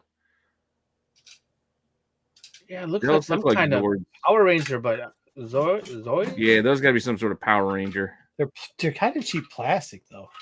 Maybe a knockoff? Yeah. They made like kid versions of a lot of those things, too. Kid version? Okay. Yeah, that's most likely what that is. Anyway, Meyer says Zoids. Guys. Yeah, you got a couple things in the chat. Zoids or Power Rangers? Zoids or Power Rangers? Zoids or Zords. Because avoid the Noid. Yeah, they look a little too plasticky to be Zoids. I think Zoids were very much more detailed. Very cheap plastically. Yeah. No, but what I was going to say quickly about the idea of like character building, and even in an apocalyptic type world, sometimes you can still go wrong. Like you start telling stories like this ain't interesting just because it's like right. These characters. But what I am getting in this show, I'm still intrigued by all of the characters. I still want to know more about them. It's not. I don't know. Whatever they're choosing, it seems to be working. Just fun fact: the young lady who plays Dina, Isabella Merced, she was in Madam Web, but then she was also Dora the Explorer from a live-action Dora the Explorer movie. I learned that today. I knew about the Madam Web thing, but I didn't know she was in Dora the Explorer. I've never seen that. Well, there we go. So we got the girl who's running Bear Island and Dora the Explorer on an adventure together. Right. Get revenge. Exactly. All right. With that, Power Rangers it is. We can go to the theater this week. All right. We can go to the theater this week because a theater movie came out. Thunderbolts. We can talk about it, I guess. Would you just don't get too into it? We're not going to spoil it. Well, that's what I was going to. The next panel I have will spoil. Well, yeah, they did that already. Everybody knows that. So I guess we can spoil it then. Oh, I mean, the news is going to spoil it, so I don't know what. Yeah. All right. It's definitely in the news. Before we do that, can we just talk about the movie? That was stupid. I get demonetized. What do you guys think about the movie in general, though? I liked it. Yeah, same. I thought it was really good. I enjoyed it. It was better than I thought it was going to be. I was engaged. I liked what they gave me. I liked the angles that they took. I was thinking about it after I saw it, and I'm actually looking forward to the next time I get to see it again. See, the new Avengers thing is stupid, but that part I don't care about. That part doesn't entice me all that much. But the Thunderbolt part of it, when I thought the same thing, like what would I want out of a Thunderbolt movie with these characters in it? They gave me what I wanted. Mm-hmm. Action. I know people said they didn't like the Sentry thing. I liked it. I did too. And I didn't think that was the problem. I didn't think I was going to, but I felt like it was so hard to do. And then I thought the Bob thing was going to get stupid. Mm-hmm. It didn't. In my opinion, it didn't. I agree. I feel like even all of the comedy mixed into this movie didn't go over the top. How did the MCU do Superman better than DC has ever done it? Oh, they definitely did. They crushed because they gave it depth. Character. They gave Superman depth, which is something they've never done at DC. Nope. Yeah, they made Superman mopey, and they thought they were making him more a well-rounded character. But it's like, no, he's just moping. Like he's just sitting around like, why don't they overpowered, like character who like doesn't have any problems, or I mean, not problems, but like he can't be stopped by anyone. And he they portrayed him so well, the speed, the power, some of the things, like the way he was just moving, even like it was just so well done, like so good. They killed it, man. Yeah, they really. I love even the choices with the color palette, how everything was just washed out. Like they just put this thing together. The solution, the climax was pause. The movie storyline climax was very good. It's all right. You already got all the warrior splooge talk out of your system, so it's a fine. Anyways, they did. BK, you're an idiot. I agree. I didn't. I actually don't like. I don't like John Walker and Jen. What the shit's going on?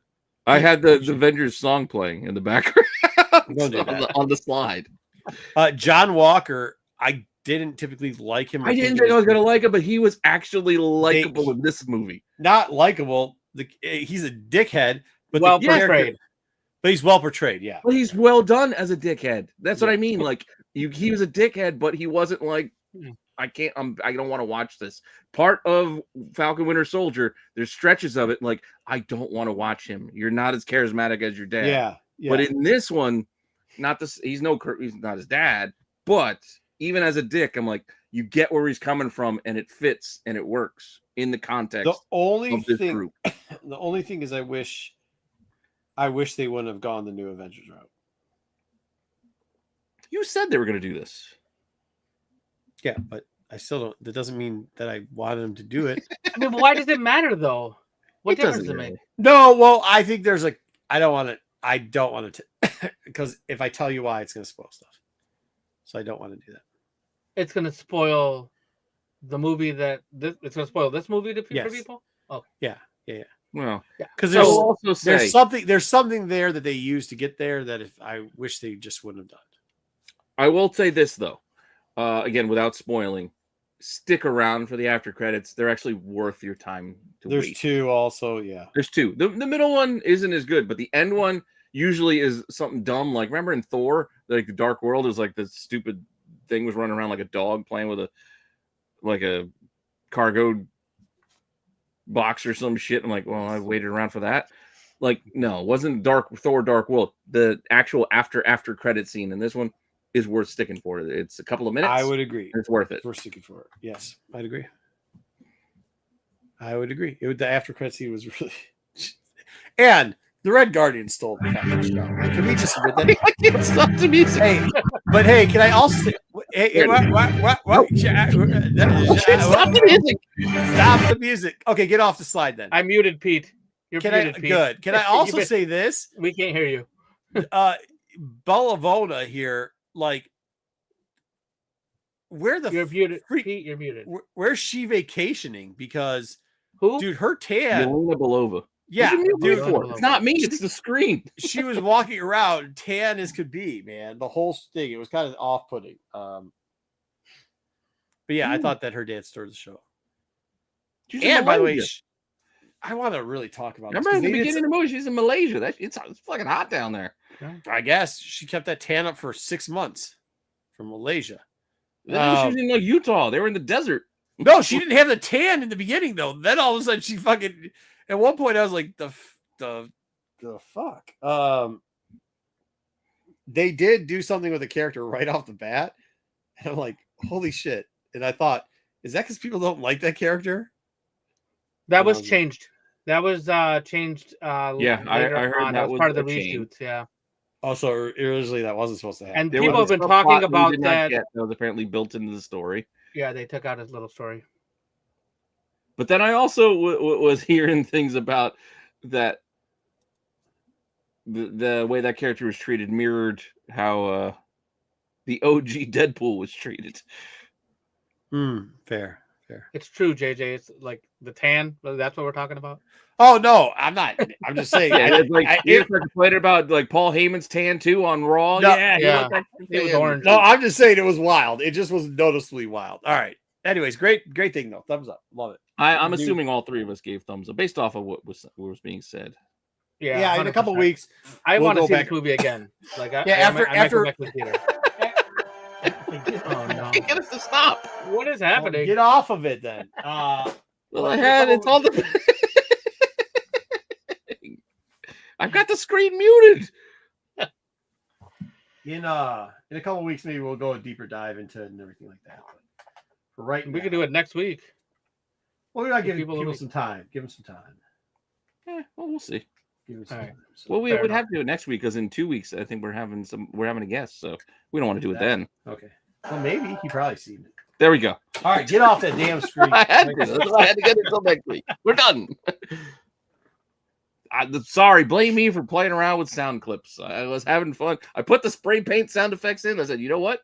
Spray paint was change the new Avenger logo, and I'm gonna put the song in. That was good. The other one definitely an L though. So there you go. All right, what do we got next? You're up because all right. Send me my things. I'm gonna go put it in there.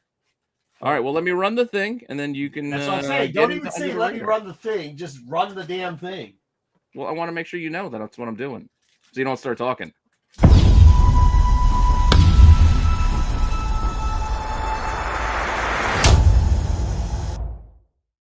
Oh, I was. Because then you start presenting, and then it's not your time to go yet, and you're already started. Under the radar this week. Under the radar because the Fantastic Four was so bad.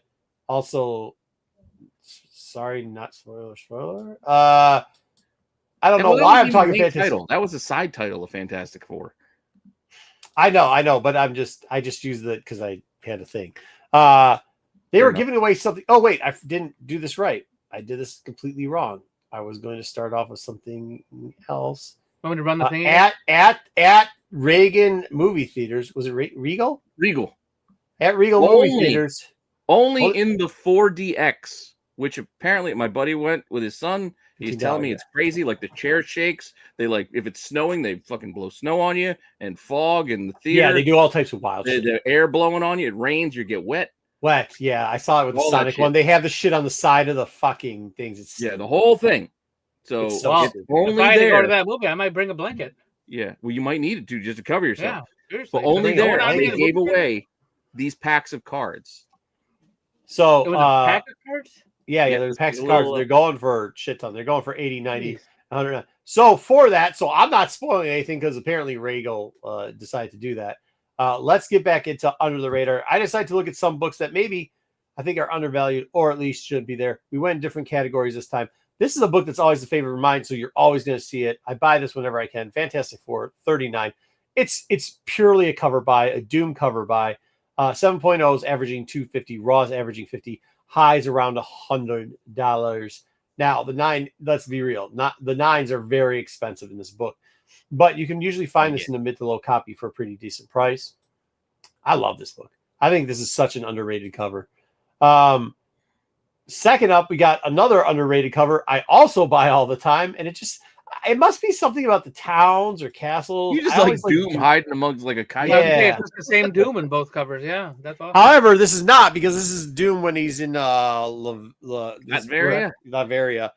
And by the way, in this you get a first appearance of the Servo guards, which literally are like which are literally the prototypes for Doom bots. Also, so he's got one of the robots in Mystery Science Theater 3000.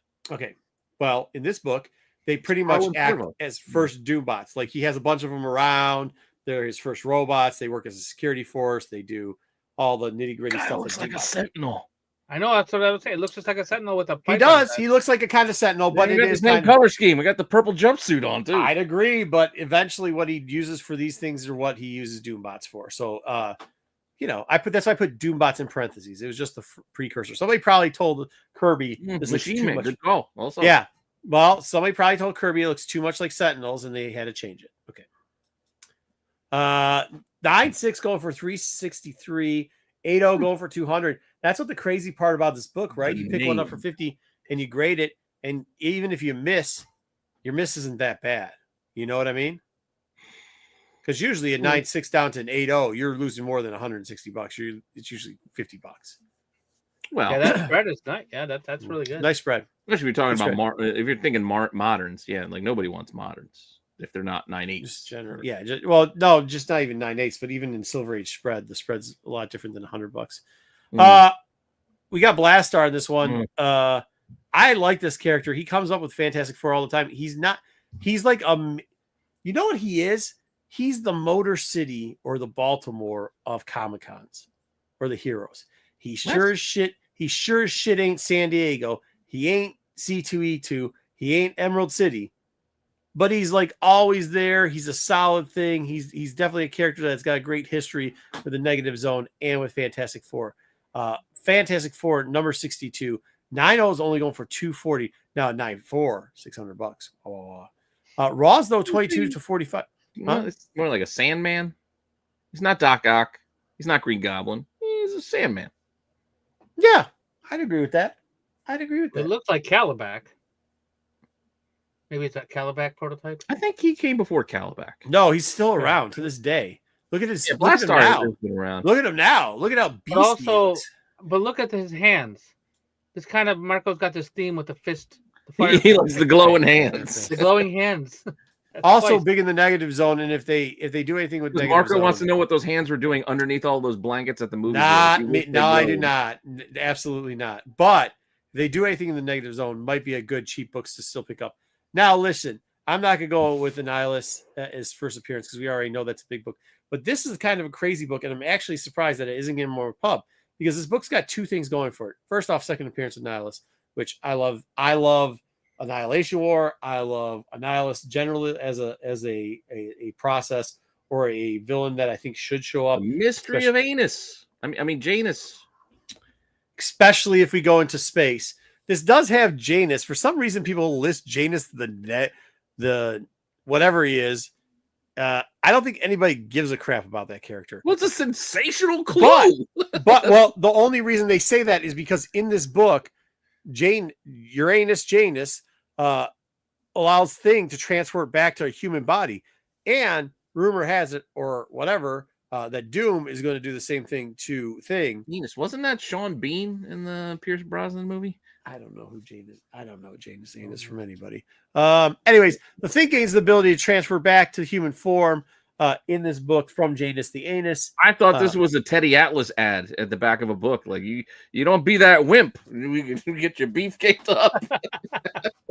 Anyways, 9.4 is going for 275. 9.2 is going for 200. Raw is going for $10 to $40. The high grade stuff go for 40 to 45. So there you go. That's what you get. 107. Dub, what we got on Annihilus? Annihilus. He looks a lot like Nemesis Enforcer.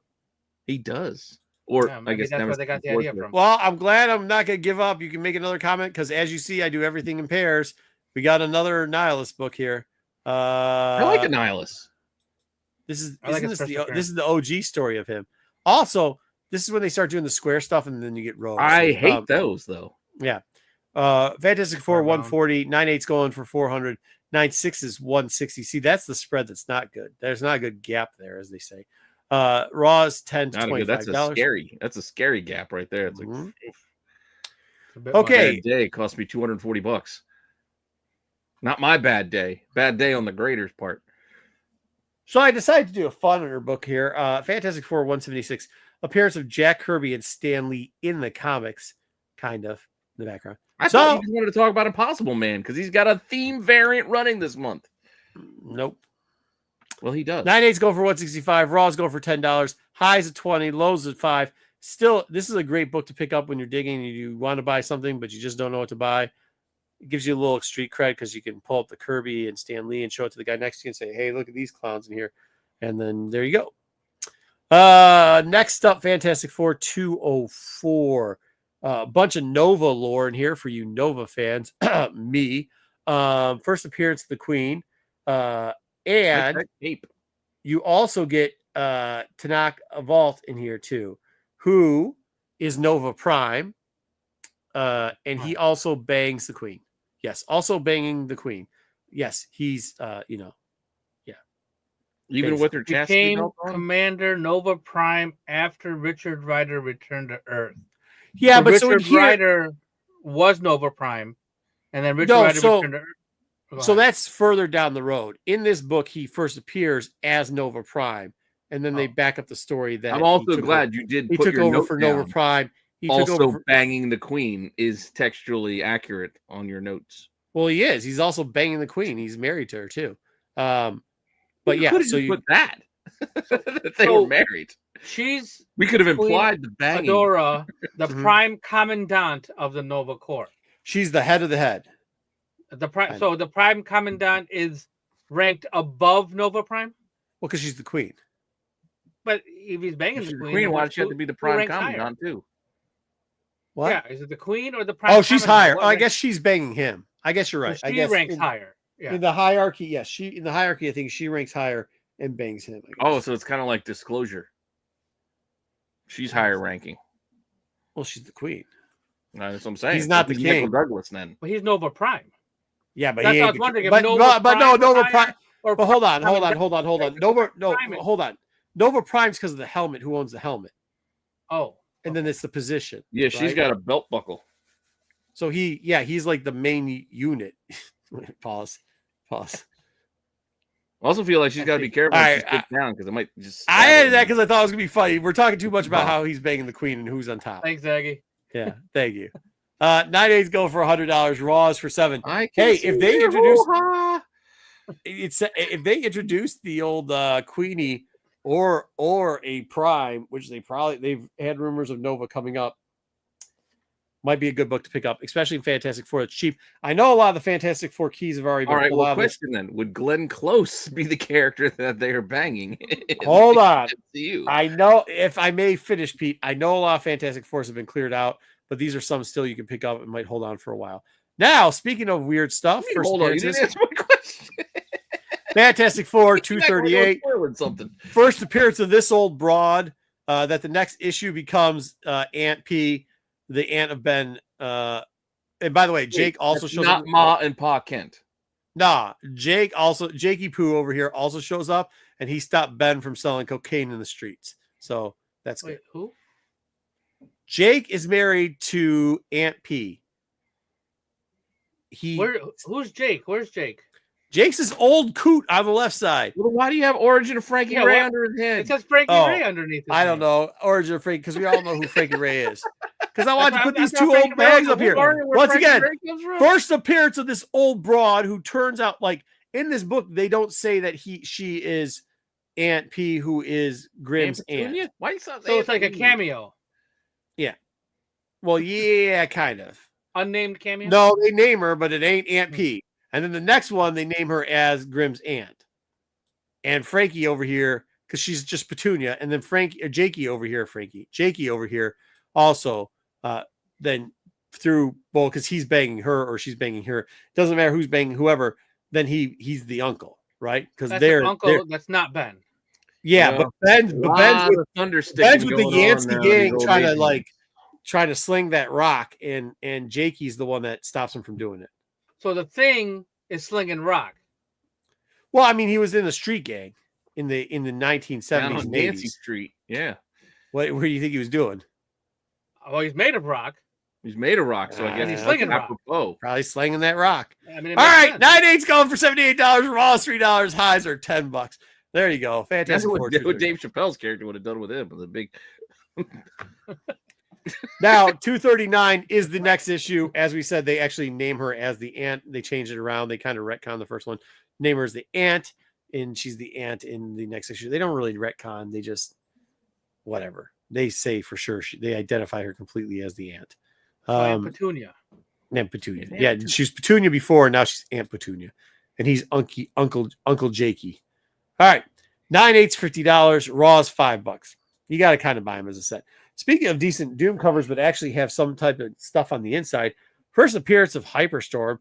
That's you guys know if anything about me. You know that I like Days of Future Past. You know that I like all that like post-apocalyptic stuff. Well, at one point, Rachel Summers, for those people that don't know, that's the one summer girl who is the Hound. She bangs Franklin, which is like the kid to what? Are you surprised about this? A little bit. She bangs adult. Pause. Hold on. When Rachel Summer is an adult in the future, in Days of Past, and Franklin Richard is an adult in Futures Past, they bang. They have a kid named Hyperstorm. So the daughter of Cyclops and Jean Grey, the future daughter, but that's not really got together with the son of Invisible Woman and Mr. Fantastic. Yeah, and both of them actually How at one convenient. point. Both of them at one point. I don't think they created a character with a heavy brow line. Like, this is complete. Yeah, this is like Swedish 80s stuff, 90s. So they have Jonathan Reed Richards. By the way, Hyperstorm has a couple different names because there's a couple different versions of them. But there's Jonathan Reed Richards. Because like Hyperstorm is not a good name. Hyperstorm sucks. Yeah.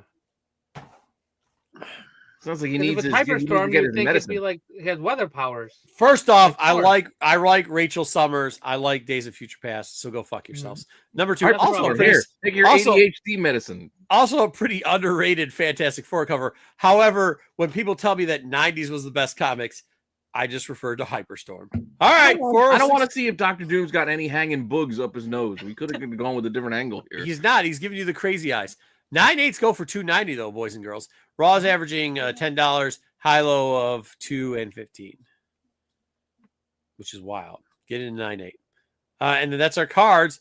And you guys talked over half my segment, but that's okay. We'll let it slide. That was under the radar. Those are books that were engaged in your. We're respectfully asking you questions about some of the books. Yeah, I actually have a question. I'm not done with my. Okay. Which one would you like me to go back to? The Aunt Petunia and Uncle Jack. Uncle Jake. Jake. His name's Jake. Sorry. Okay.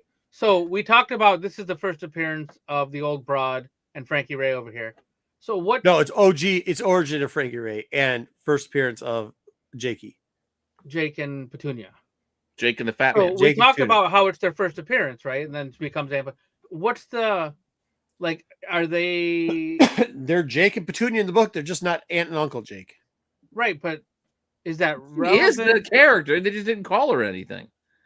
Yeah, they didn't call her everything. I don't understand the relevance of Jake and Petunia.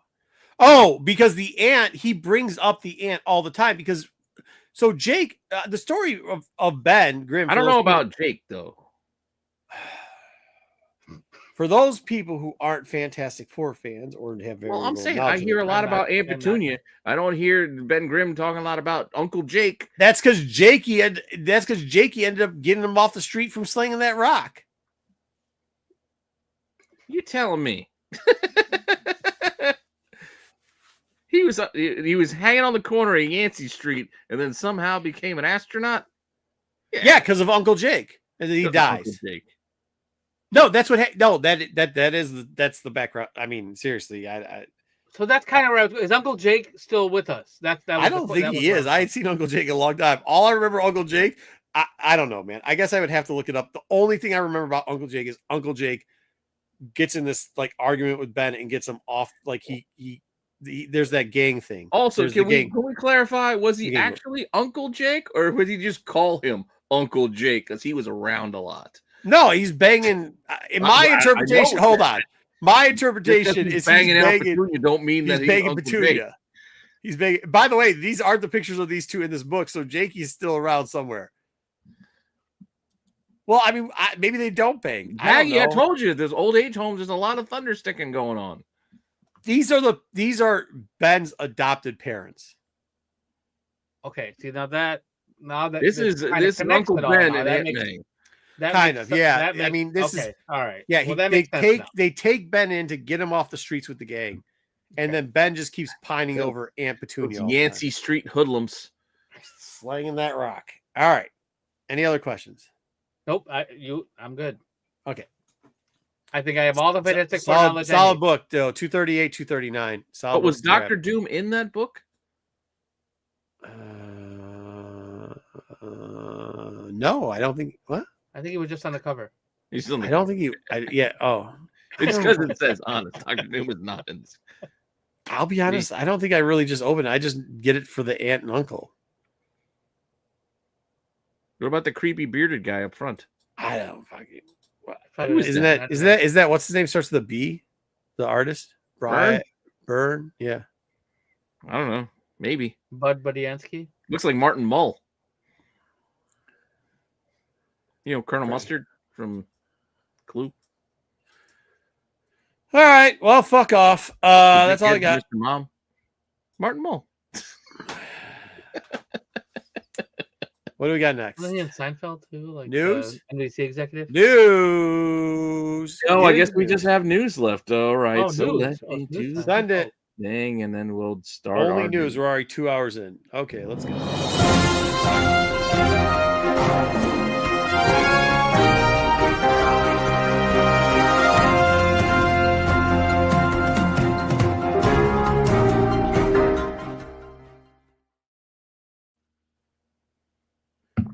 Oh, the box office. So we're going right into the box office Thunderbolts, this week. Number one. I mean, yeah. Thunderballs. Thunderballs. Here we go. Thunderballs. Thunder in Paradise. It's true. It's true. Thunderbolts. The Wheaties box. I didn't change the. Looks like I did not change the headline, but Thunderbolts was definitely the number one movie. We got it. You got it. 162.1 million globally, and 76 million domestically. It did well starting right off the bat. And this picture is from a Wheaties box that they sold the day before. I think last Wednesday or Thursday. The movie. I think it was Thursday morning actually. They sold the Wheaties box on the Wheaties site. $20, limited to 1,000. It sold out within minutes. I had a buddy who was texting me, telling me, "Hey, this Wheaties box." I'm like, I don't want to collect cereal, man. I can't do it. No, I can't collect cereal boxes either. He goes, "Oh, but it's selling for a bunch of money." I'm like, yeah, I get it. I get it. I appreciate it. I want to collect cookies. I don't want even those cards. Again, my buddy told me about the card. I don't want to worry about cards or rats. If I get it, whatever. Buckets. I'm not gonna buy it. Yeah, I'm not buying it. But if you wanted to get it, you could have got it, and then they had $20 version, and for $40 you get one in an acrylic case. I will say this: I will not be surprised so you don't get if Thunderbolts matches like its opening weekend next weekend. Because everybody's saying how good it is. Yes, I got a feeling it was going to have. That's a fair point. Yeah, and so we're gonna move forward because we're gonna talk a little bit more about Thunderbolts. The whole cast got together to give us the new title, which we talked about a little bit earlier. And yes, the title is the new Avengers. With that, my animation broke. It's all right. I'll do that. We already know what it is. I'm just not that happy of that. Yeah, I don't really care. Like, it I mean, matter. I guess, but I just don't understand why I don't understand why. Why? Because they explain why. You know why, right at the. I know why. Well, we're going to talk about it in this next slide of why.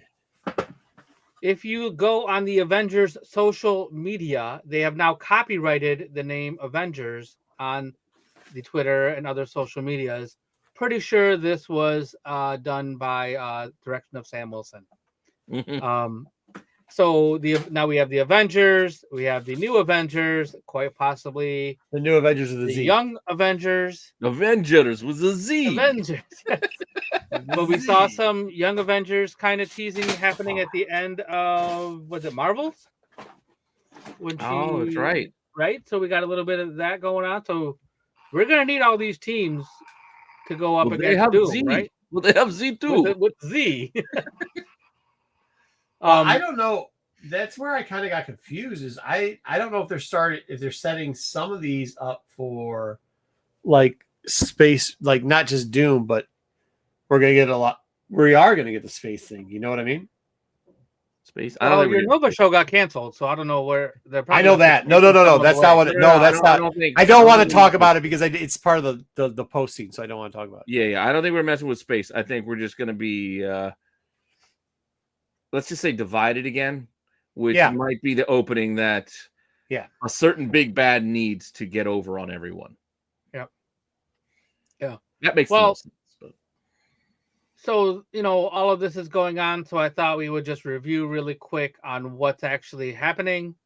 We are getting the next 4 movies that are coming out for MCU. Fantastic Four comes out in just like 2 months. Mm-hmm. And then May of next year, we get Avengers Doomsday. Later that summer, we'll get Spider-Man Brand New Day. And then May of 2027, which is 2 years from right now, from 2 years from today. From today. From today, we will get Avengers Secret Wars. So these are our next 4 projects that are on the way. So we can kind of... Who's up for Disco Beyonder? Oh my God, that'd be awesome. He rocks shirts like Marco does. Yeah, he does. DV.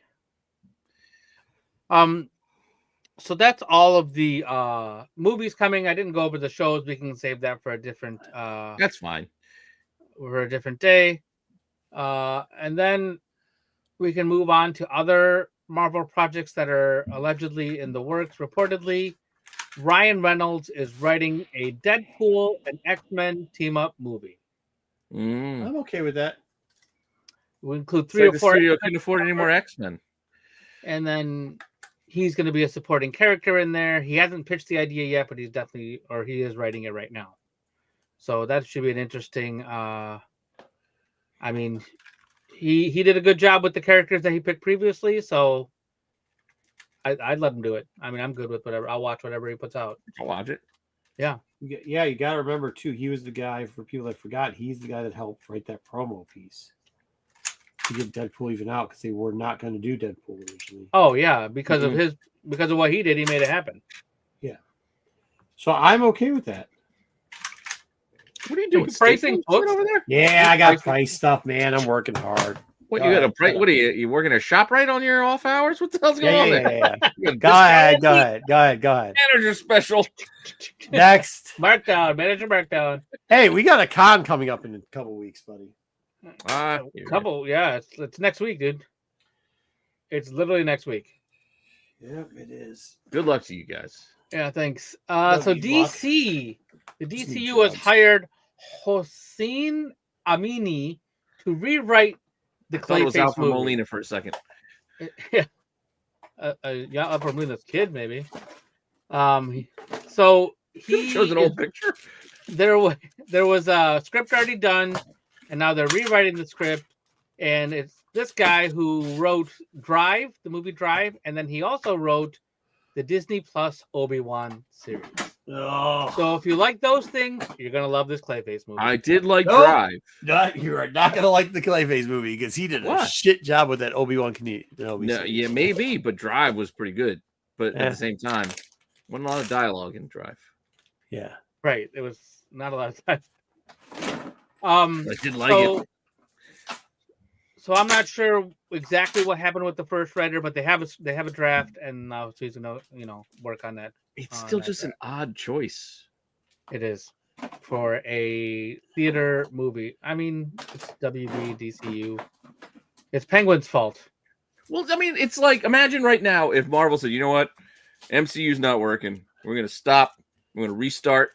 And one of our first projects, we're gonna do a Sandman movie.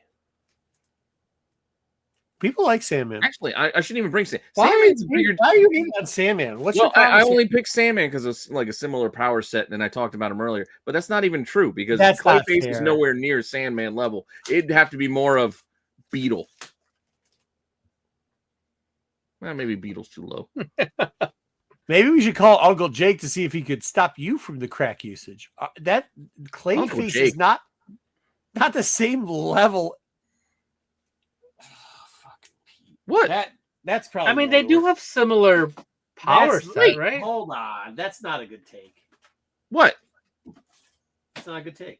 What's not? No. We're timing out. Explain. That Clayface and Sandman are the same take? Clayface. I said they're not. I readjusted. You readjusted to not right. To Black Beetle, which is you're just being offensive at this point. Black? Who said Black Beetle? What did you say? Blue Beetle. I mean. Did you say Blue Beetle? I'm talking about Marvel Universe Beetle. The Marvel Universe Beetle? The D-lister? Where the fuck do you think Clayface is? Not D-list. Oh, I'm sorry. Where is Clayface? A-. He's not even A- among Batman's rogues. Dude, he is. If Bane didn't have a funny animated series, he'd be right up there with him. Oh, I'm not saying I love him on Harley's show because they are D-list characters. Because Dr. Psycho also is not Hold on. So then now Harley Quinn's a D-list celebrity too? No, her supporting cast are Bane D-list is not characters. D-list. Who? Bane. Bane's D-list. No, he's not D. If there was only some way to like come up with a system where you could numerically assign or bring it back tier list next week. Villains a way to compare them. Yeah, no, that would be amazing if we could do that. I'll tell you right now, guys. Hey, chat, buckle in. Next week we're bringing back the tier list. Yeah, because you know what? Bane's an A-lister because he was a side character in Secret 6 10 years ago. Bane is an A-list character because people fucking love him. Bane people do love him. Was a member of a team of a book that most people didn't read not that long ago. Bro, Bane was in a big-ass movie. Yeah, a movie that nobody liked. Nobody liked Dark Knight Rises. I don't know. Or Batman. Batman and Robin. Nobody liked Dark Knight. Well, dude, I think that had a lot to do with because they're making fun of his rendition of Bane. The whole time. Yes, Tom Hardy's Bane was funny, and I think the Batman sucked. Yeah. So. No, and again, I'm not trying to shit on Bane. I actually do like Bane as a character. You're shitting on Clayface. I get it. But yeah, no, because I mean, seriously, he's not a big deal character. He was included in Creature Commandos for fuck's sake. You think that's you think that was that's a fucking. I think he was giving. I think they were using him as an Easter egg of familiarity in a group that people didn't know. Yes. So just like if Batman would have showed up. Clayface is an A-. Clayface is an A- is ridiculous. He's not superior, is what I'm saying. Like he's not S, he's not A. He's like on that borderline of B and A. Huh? What is the great Clayface? He compared him to fucking Beetle from Marvel. Yes. Not even DC. Dub. That's offensive. Well, he was trying to come up with a Marvel equivalent for it ain't like, fucking Beetle. No, but I mean, it's like you look at some of those. Wait. Listen to this. So let's say Clayface had a handful of appearances in the main title, like Beetle did as a villain. Eventually, the character of Clayface became on the right side of things and was starring on the good side. He was starring with the good guys in Detective Comics eventually, just like, you know what, Beetle kind of did in Slinger on the Marvel side of things, where a villain turned his life around and was on the good guy's side. Yeah, he's fucking Beetle. I don't think anybody listened to a fucking word you said. But okay, this is supposed to be. I don't care how many Silver Age copies of first Clayface you want to try to move at the next con. Don't try to sell me that Clayface is anything more than a random ass character that's had 4 different people play him. Clayface. We just lost 20 DC viewers in Pete's drunk up rant about calling Clayface fucking Beetle, and he said that Bane is a D-list character. No, enough said. All right, next up. So, this guy's rewriting the Clayface movie. So that's pretty interesting. No, and then the beekeeper wants a Clayface movie. That's the question nobody fucking asked. Well, I'm surprised we talked about Clayface longer than anything else we talked about today. Yeah, we talked about filming movie theaters a little bit longer. That's true. Filming will begin this fall on The Beekeeper 2. This movie is moving forward. I did not see part 1. Why? It did pretty well. Why? Well, My wife made me watch this one. Hey, DK Raven. It's maybe I gotta get into it. DK Raven liked it. Yeah. All right. DK Raven. I'm really not a huge fan of Jason Stamos movies. I know that's hard to. He is what it is. He is what he is. I like John Stamos or Jason Statham? Both. Well, a combination of the two. I mean, that's what the one's got a weird ass belly button. Well, I don't know about belly buttons. I don't know about anybody's belly button, to be honest with you. I don't think I could pick out anybody's belly button. Hold on. I don't know. We don't need to hold on. It's like an internet thing, guys. I don't know how you've been on the internet. You don't know this thing. I'm going to move on. We have news to get through. You can talk about it after the news is over if you want to talk about belly buttons and after hours. What's the one guy's name? And Joe's looking up feet. Marco's looking up belly buttons. No, that's so we got an update from the director on John Wick 5. I know we had a weird documentary story last time, but this time it's actually about the movie. Chad Stahelski says it will be a very different story for the character. John has dealt with his grief, and everybody will see the trailer and go, "Holy fuck, I got to see that movie." So, I mean, I would have said that anyway. Can I spoil the 4th movie that's been out for a while? I mean, it's been out 6 months now, right? So 6 months. Here? I don't even know. No, it's been. It seems like it's been out a while. It's been streaming for a while. Yeah. Yeah. He's dead. He's not dead. I just watched it on the plane again. He's not dead. Did you see a body? No. Oh, no, he's not dead. He's not dead. You didn't see a body. I just watched it on the plane from Japan twice. One there, one way back. You're in the plane for 12 to 13 hours. Of course, I watched John Wick. Fair enough. Nobody. I thought he was dead. Nobody. Yeah, nobody. Nobody. Yeah, Mace Windu could still be alive too. Yeah, dude. And this movie was so fucking. Well, Mace Windu had force powers. Oh, that's true. But he has Baba Yaga powers. He just got pushed out a window. Like Baba Yaga. Never. You can't kill the boogeyman. They tell you in the first movie you can't kill the boogeyman. Guess what? He ain't dead. Is that when Theon went after him? What'd you say? No. That Theon Greyjoy, isn't that? Yeah, Theon Greyjoy. For some reason, when you said, I heard Dion. I'm like, what the hell, Dion? That was so good when he comes to the bathhouse. Just so great. They're playing the video game. Speaking of video games, we got a trailer for Grand Theft Auto 6, which has been delayed again. This game will come out on May 26, 1932 or 2032. No, just next year. I can wait a year. Next year, and I will say, I mean, it looks really nice. It goes back to Vice City. Yeah, I think Grand Theft Auto Vice City was my favorite of the Grand Theft Auto games. I love that game. I played that more hours in that than a lot of other games. But this looks beautiful. The video they showed were all on the regular PS5. So the graphics were phenomenal. I don't have a PS5, but maybe I'll have one by May 26th, 2020. Yeah, maybe. Well, I'm sure. So, hopefully it's on the Xbox because that's what I got, and I'll play it there. And I'm sure it will be on Xbox.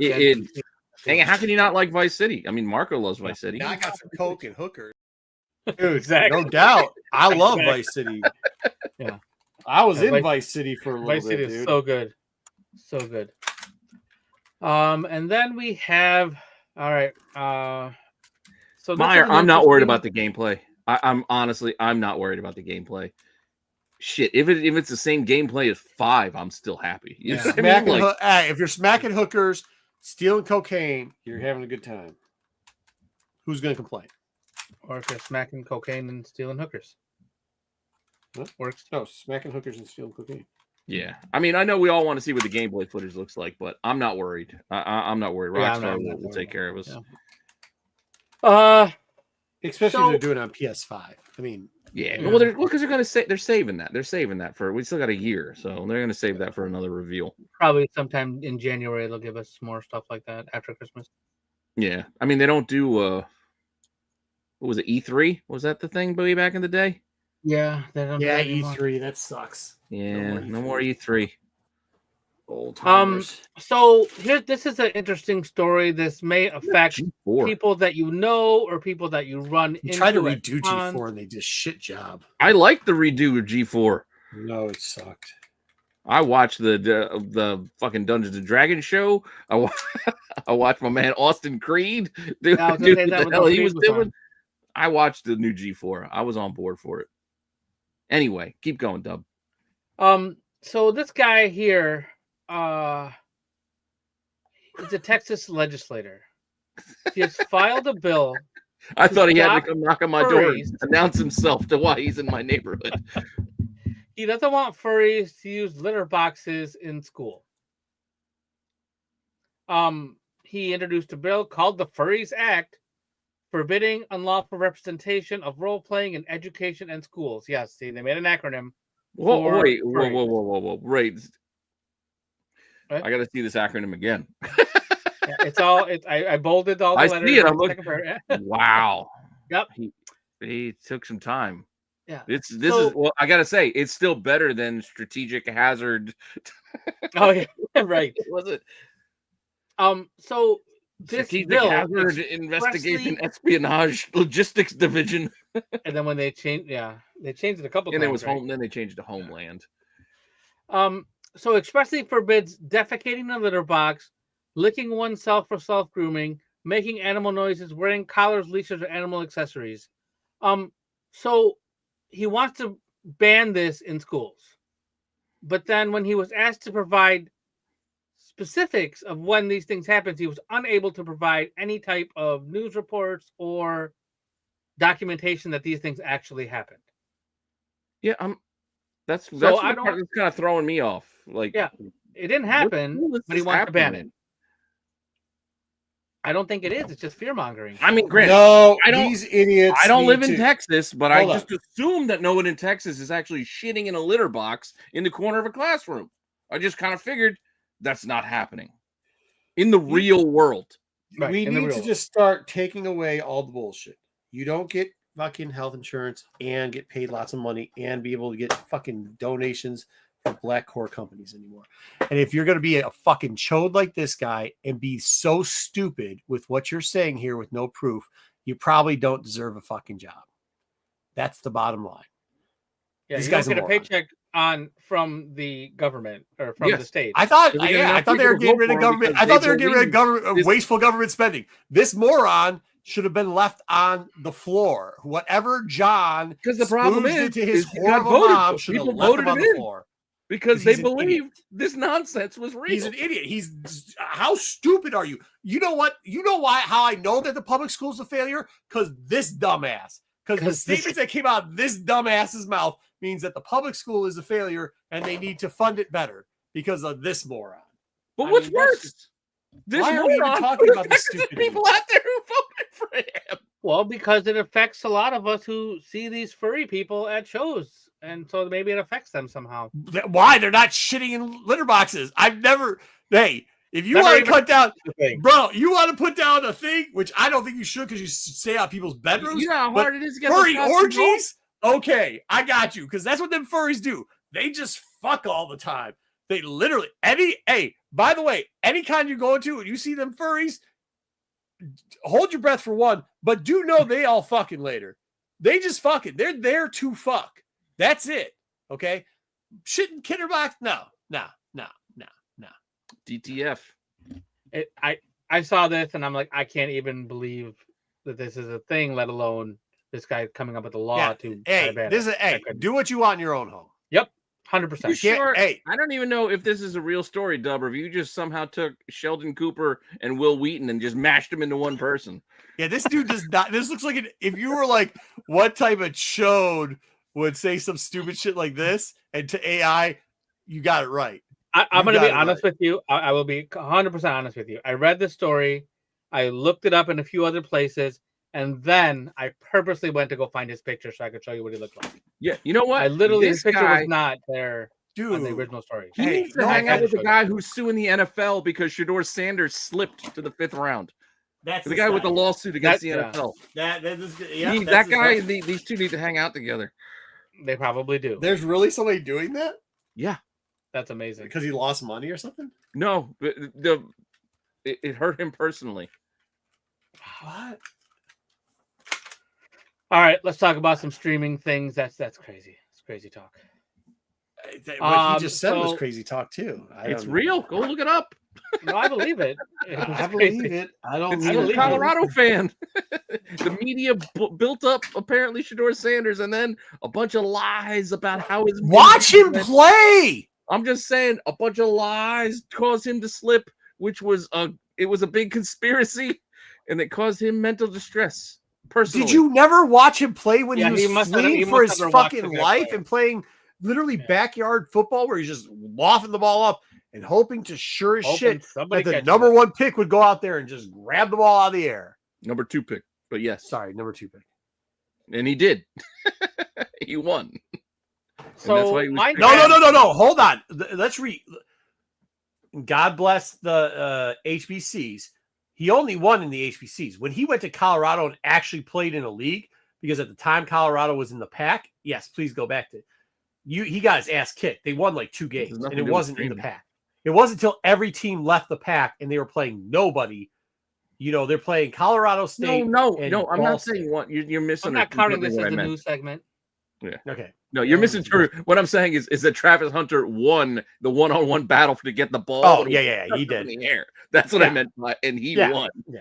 Is Travis Hunter won?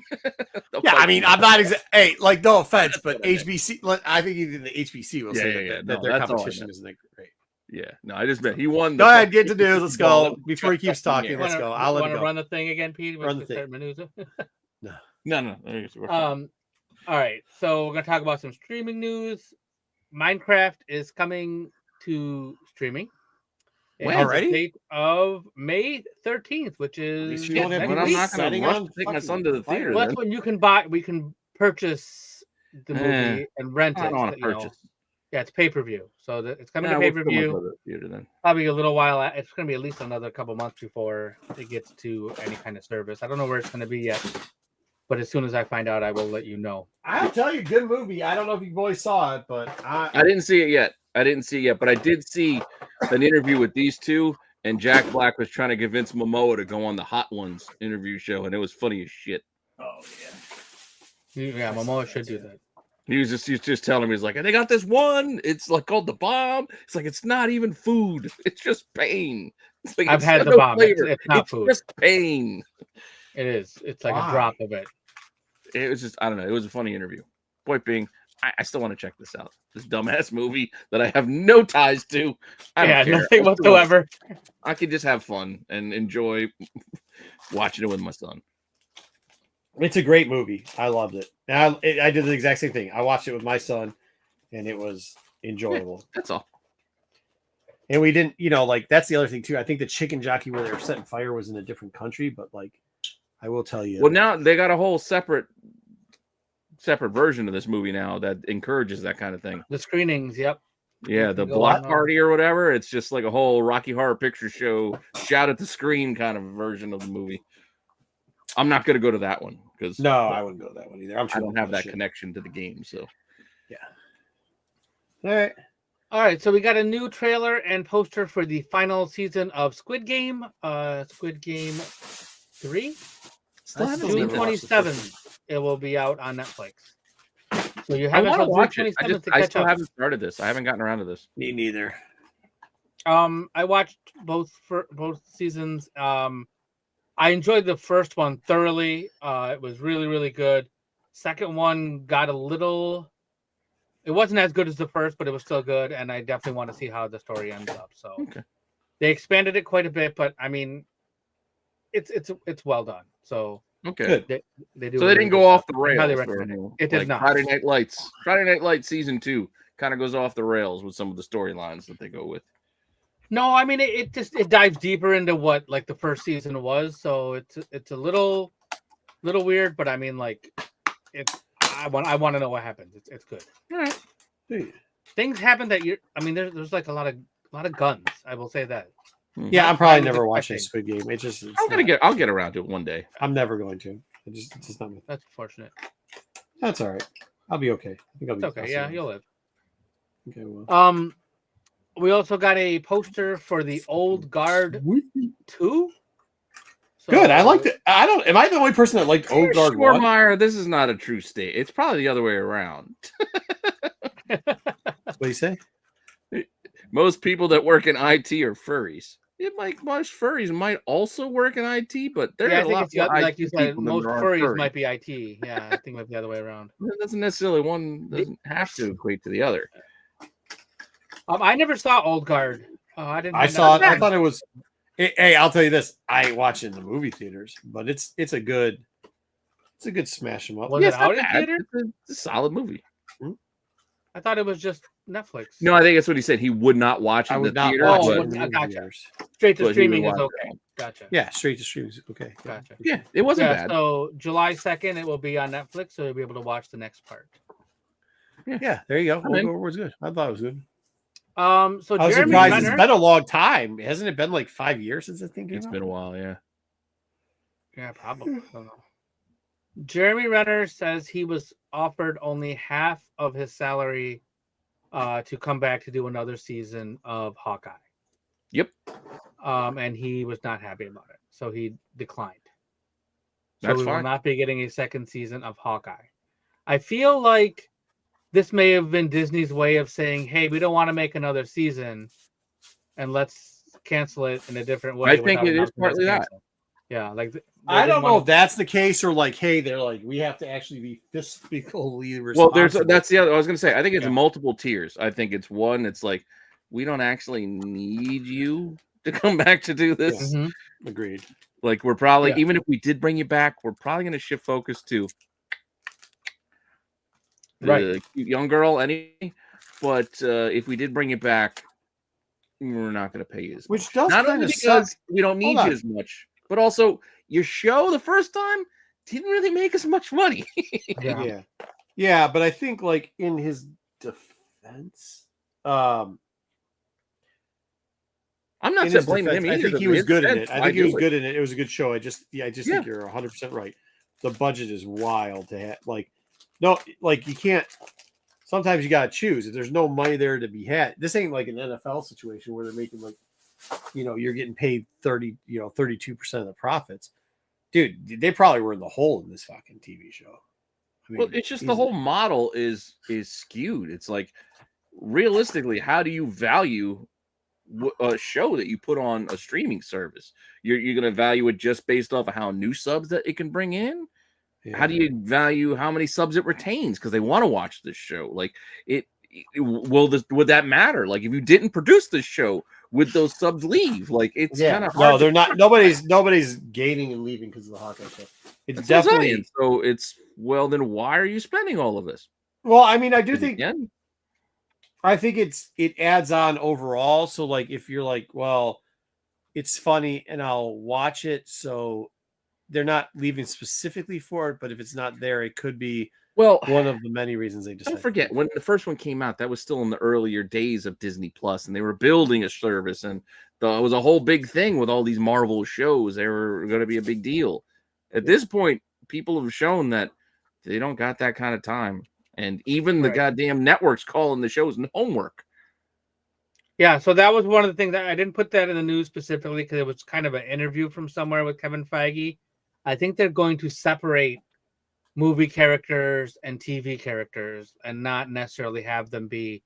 They'll mention them and talk to them, like Fisk mentioned Spider-Man in the Daredevil show, things like that. They'll talk about them, but they won't necessarily you won't see Spider-Man in a TV show at any time, and you're not going to see some TV characters. So they're going to make a distinction of what's on TV versus what's on. The events will relate, but the characters won't relate so much, which is fine.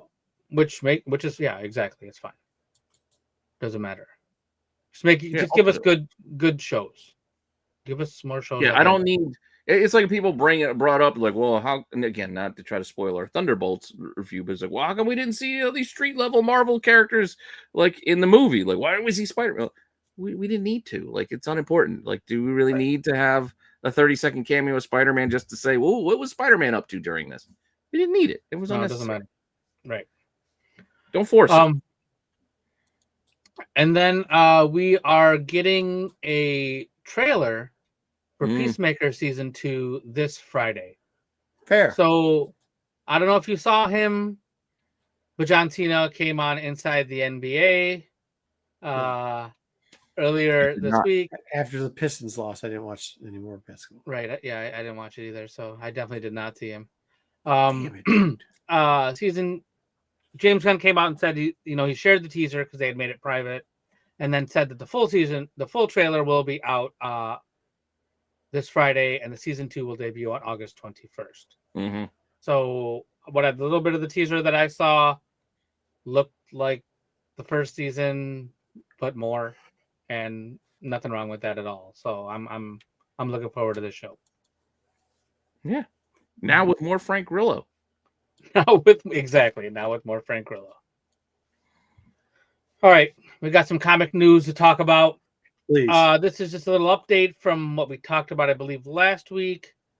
What did we talk about the Transformers Compendium from Skybound. Oh, dude, if I get one more solicitation for this. I was like this close to just buying this too, and I'm like, why am I spending this kind of money on this? Yeah. I just couldn't. 4.5 million as of this afternoon.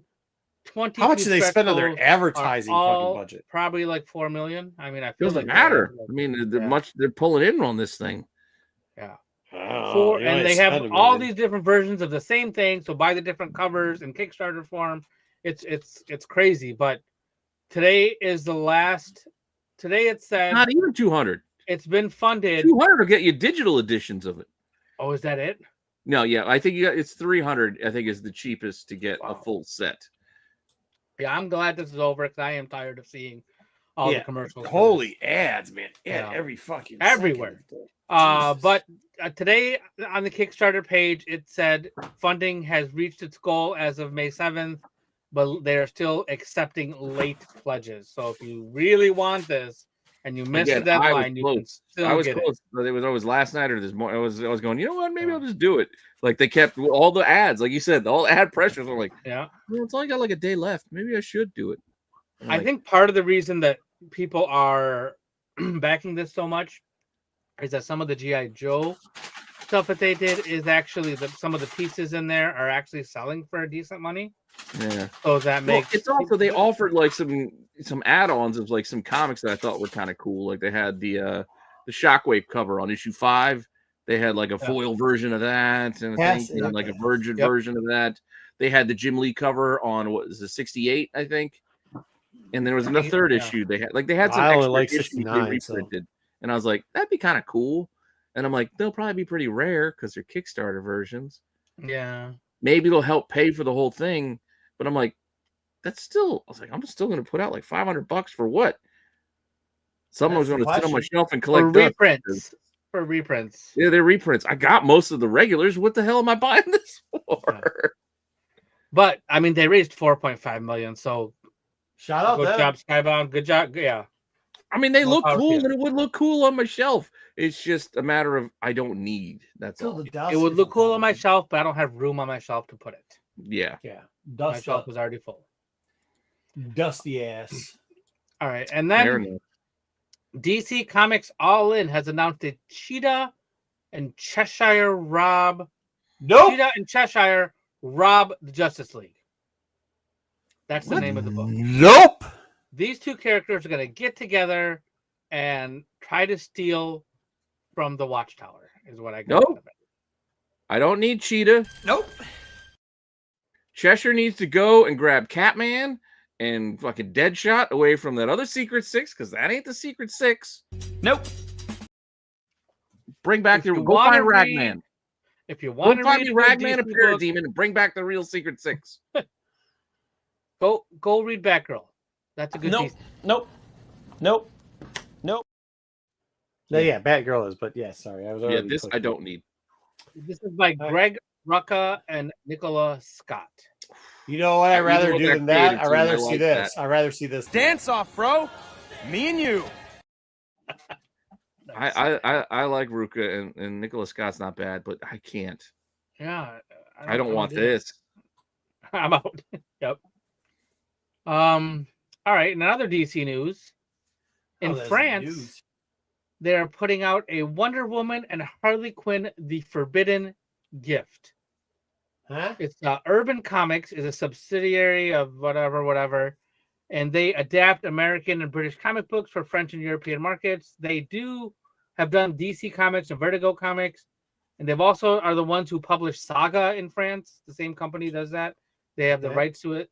But I guess this book has been done for a year, and now they are finally going to release it this September. I mean, the art looks French. That's what I can tell you. Yeah, but what's it? Very strong looking females there, right in the face. Like I don't know if I need this storyline of these two sharing a vibrator or whatever this might be about. I don't. Yeah, I don't need to know this. I read the synopsis of it. It was a paragraph long, and it had something to do with there was a pregnant Amazon on Themyscira, and that's all. Okay. Yeah. Yep. Oh, good. Guess what I am. Steve Trevor did it. I'm good. It's Steve. Here are the Marvel had a Thunderbolts comic that was coming out, but due to recent events, they have now changed the title of all the Thunderbolts. Are you kidding me? To New Avengers. So it's now called the New Avengers. It has a bunch of characters, some of which were in the movies, some of which weren't. Some of which with J.J. Abrams' lens flare, apparently, on that Florence Pugh picture. Yeah, the Florence Pugh cover. Yeah, this is only 4 of the covers. I saw like 8 different covers. One was a blank. But a lot of different covers. Like the X-23, though. Highlighting. I'm sorry? The X-20. I like the X-23. Yeah, she's going to be part of this team. It would have been nice. Out of this group, that would be the one I'd probably pick up. There was one that kind of homaged the purple New Avengers cover, number 1. With the shadow, so I had the same characters with the shadow. I'm probably going to pick up that photo cover, but that's the only thing that I really care about. And this comes out on July the 11th. Very tan for us. June. Okay. June 11th. Okay. Sorry, June 11th. I apologize. Yep. June 11th. All right. Okay. I'm just reading your thing. Kid Juggernaut, number 1, which came out last week. Apparently nobody read it because I didn't even hear about this till today. I didn't notice. Page 32 was printed twice. So they have to reprint, and the replacements are on the way to comic shops. So it didn't even give you page 33. Nice. So, I didn't even notice. I did talk about this book in Dollar Bin Digging because it's got another Juggernaut in it. Not Kid Juggernaut, but the Juggernaut before Kane Marco. Oh, gotcha. So you can go back. Ico or whatever the hell his name was. Yeah, Ico. All right. And then we have Nobody cared. Well, speaking of nobody cares, Blues Brothers are coming back. They the Blues Brothers, The Escape of Joliet graphic novel. Joliet Jake graphic novel. You don't need this. It's a city in Illinois, by the way, Joliet. Also, a very interesting fact. I also believe, if I am correct, which I usually am because I'm always correct, first White Castle, Joliet. Ooh, I can go for some White Castle right now. Really? That's where it is? Joliet? I don't fucking know, but yeah. I thought it was in Kansas. No, I think it's in Joliet. Or at least there's one of the original buildings. Get a couple of those chicken rings. I think. I've been there before. You have White Manor over by you. You need to go there. That's better than White Castle. Was that? White Manor. That's where you got to go. That's what it's called. White Manor. Yeah, it's like a one-off, like a slider place. It's on my list. It's on my short list of places I want to go. I want to go to New Jersey for that. What's this goddamn place my son wanted to go? Raising Cane or something like that? I don't know. Some chicken? Yeah, they're having those out here now too. Every fucking person that's still a chain chicken place, and I'm like, buddy, here. Oh my god, if I got to hear one more time about their ketchup and fucking mayo, I don't give a shit. I'm like, buddy, I'm not driving. By the way, to get fast food chicken. Here's the other thing: I've never met somebody that looked like they weren't fucking one step away from diabetes trying to tell me that Raising Cane's and their ketchup fucking mayo sauce is the greatest thing of all time. Fancy There's not sauce. one person. Huh? It's fancy sauce. Whatever. My wife is a chicken tender connoisseur almost as much as Dirty Dom. And she tried that chicken. She's like, That was. I respect your. Okay, and see that's what I'm talking about because your wife is in great shape. For the people that don't know, she's in exceptional shape. That's what I'm saying. That's exactly the. I'm not, and I'm not opposed to getting the chicken. I'm opposed to driving out of my way to go get fast food chicken. You know what I mean? Like, I'm not going to make the extra effort to drive 20, 25 minutes out of my way for fast food chicken. Fast food chicken. That's what I'm saying. If we're sitting around or we're somewhere and it's like, we're hungry, what do we want to get? Well, there's a McDonald's and there's this shit, Wendy's, there's whatever. Oh, well, let's try this Raising Cane's. Fine. But I'm not making a special trip for this. Yeah, no. Well, if you're out that way, Raising Cane, Zaxby's is another one that's out there that's similar to Raising Cane's. Okay, let me just. I just got to pause real quickly. I'm not trying to offend people in the Wichita, Kansas, against Jolie, Illinois, White Castle battle. I don't give a shit which one's first. I didn't know it was a feud between y'all. I didn't know there was an issue with it. I don't give a shit. White Castle, White Castle. I like White Castle though. You just cause problems for White Castle fans? I might. So there's like apparently got them riled up. Kansas say that they technically were the first one in 21, and there's something with Chicago saying that they opened theirs in 29, but they're the real White Castle, and the one in Kansas ain't the real White Castle. And I ain't. All right. Well, what else? They opened up 4 or 5. Yeah, I'm not trying to get into it. I don't care that much. I'm just letting you know. I got half a pack of cigarettes, a full tank of gas. It's dark out, and we're wearing sunglasses. Yeah, I mean, if the ones in Jolie want to claim first one, let them do it. If the ones in Kansas want, let them do it too. That's what I'm saying. I don't care either way. My bad. So new printings. Holy shit! There's no way. Transformers 1 and Void Rivals are going to a 12th printing, and something I did today that I've never done before in my life. What? Is type the word 12th. I've never typed that word or written that word. Well, yeah. 12th? 12th. What is that? It's the 12th day of Christmas. True. Yeah, never typed that word. 12th. What is that? What do you mean? What is that? Should it be 12? 12? I don't know. I didn't look right. The V didn't look. It didn't. No, that's right. That's how it's supposed to be. That's what 12th is. Why we have 12 printings? That's the bigger question. That's how you. Jesus, that does not. Yes, that's how you would write this. That's why I say no one actually writes it because you don't need to go that high. Yeah, you never go that high. So G.I. Joe or Transformers 1, Void Rivals 1, G.I. Joe number 1 is going to a 4th printing, and that's the 4th printing of Transformers number 5. And all of these will be on sale on June 11th if your store was so inclined. Seriously, why? I don't know. Just buy a goddamn trade. Keep them on the racks.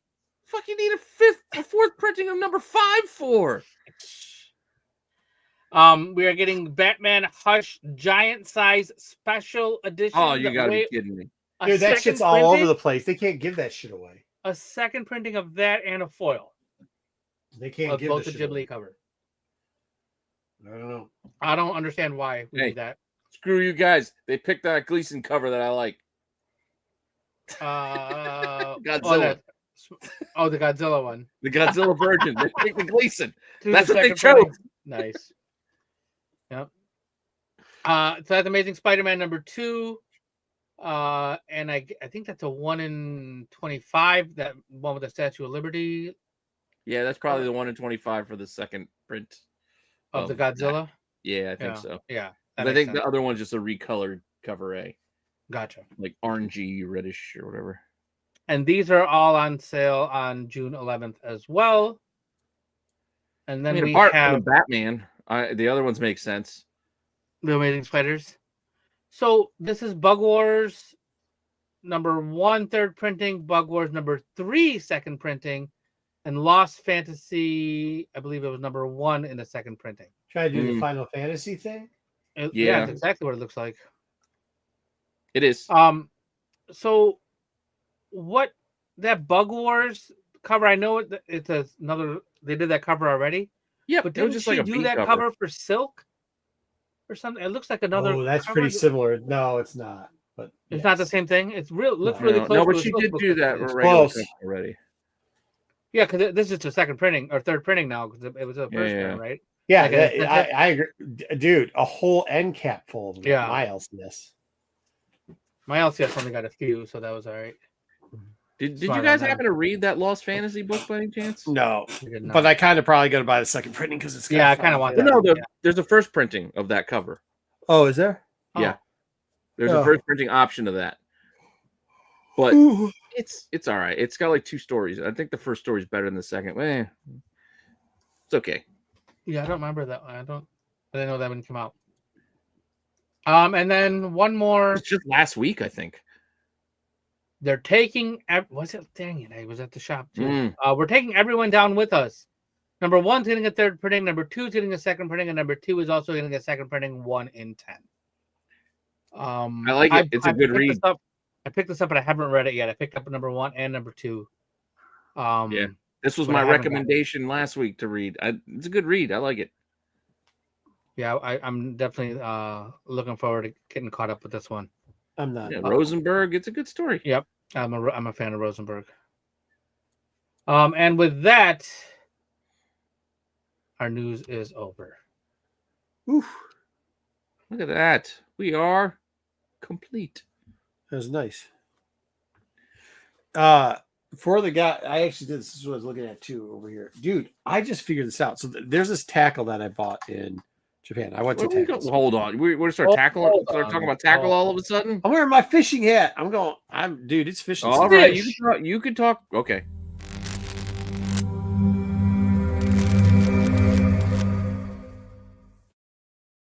I even don't know. This is my Michigan State fishing hat, Columbia. Nice stuff. Hey, dude, that's fair. My father-in-law's picking up my son on Friday for the fishing derby up his way on Saturday. So my son's gonna be fishing this weekend. So I went to 2 stores. I thought I was going to. They have a used store there called. I can tell you in a minute because I bought a bunch of crap there. Called Tackleberry. But when I originally was in there, I didn't know if I could make Tackleberry. Yeah, I know, dude. Dude, they even sell like vintage hats. I almost bought one, dude. It's so cool. But I'm all in now. I'm going to be looking up that. A vintage fishing hat? Huh? A vintage Tackleberry hat or a vintage? No, vintage like champion Japanese tuna fishing hat. Like winning. Oh, I should have bought it, but I was like, this thing's going to get destroyed on my way back. Because they had already destroyed like Dom's Pop by that point. So I was just like, because in Japan, you have to send your luggage places. And it's like a luggage service. Because the vehicles, most of them aren't big enough to carry everything. So, and I was switching between, but I can't remember the name of the other place. There's 2 really big chains out there.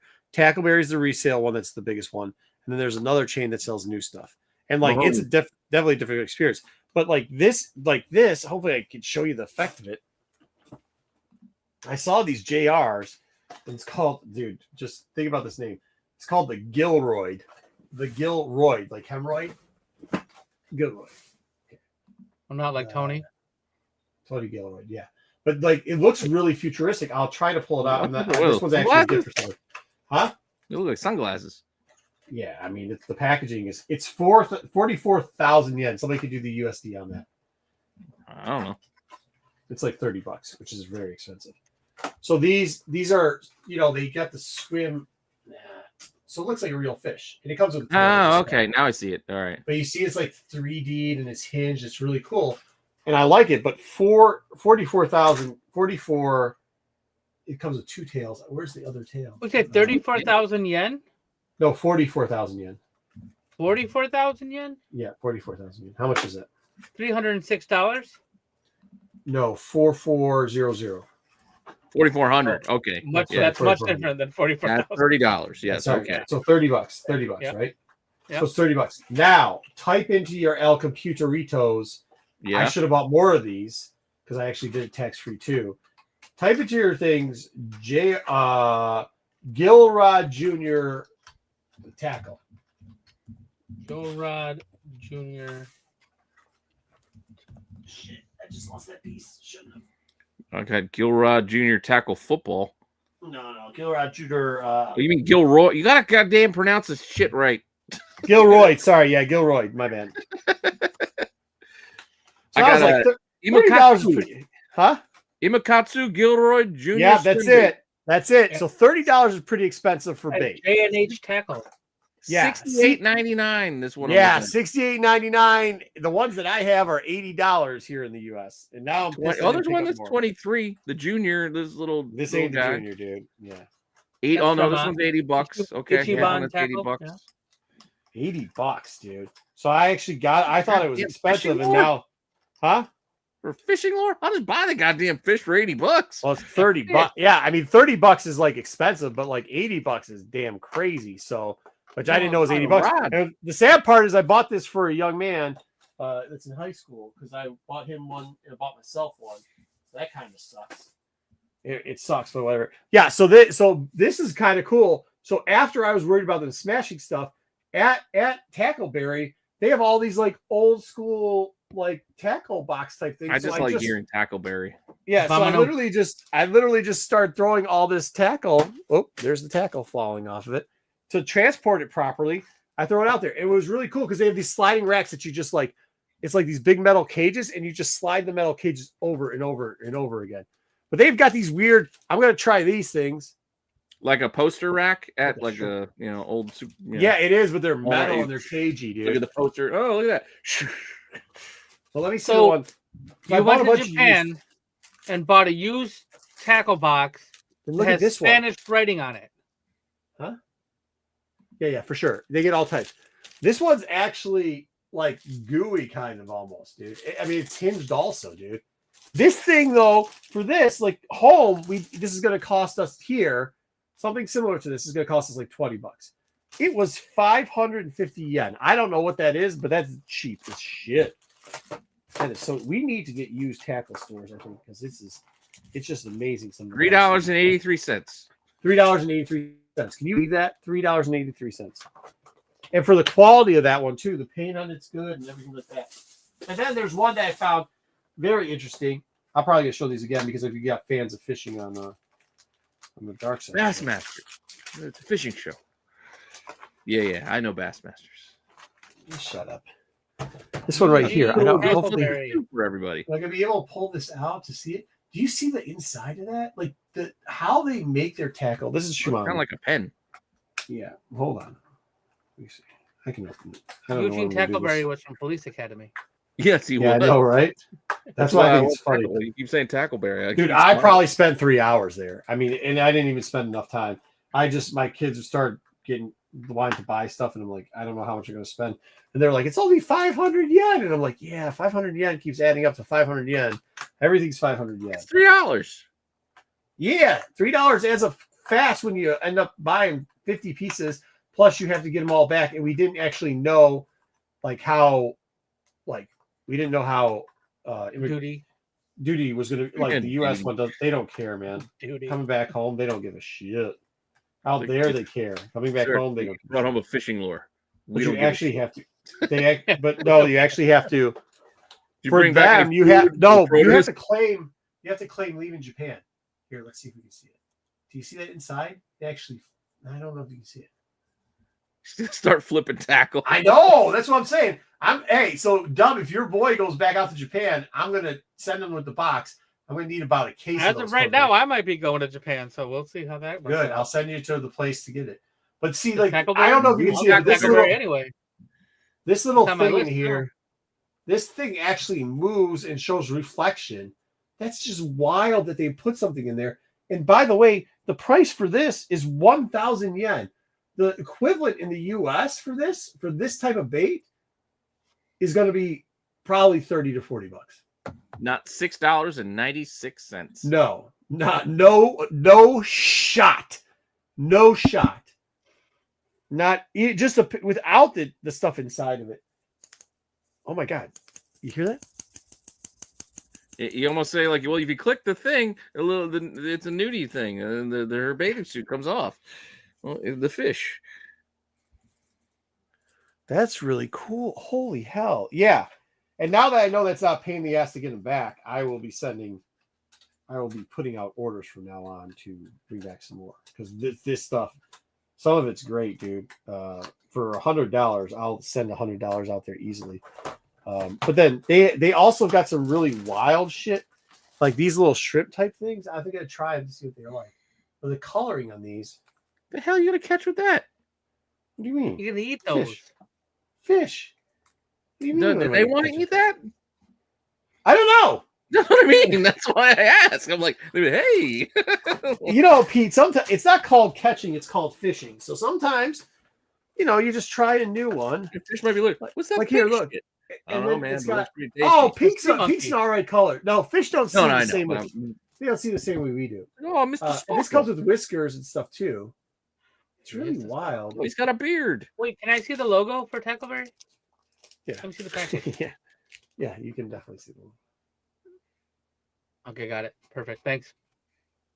I want to see what it looked like, so when I go. Yeah, I mean, Tackleberry's got some good stuff, but you'd get lost there. I'll actually, for now that I know those are only $30 and you can't get them for anything under $80 here.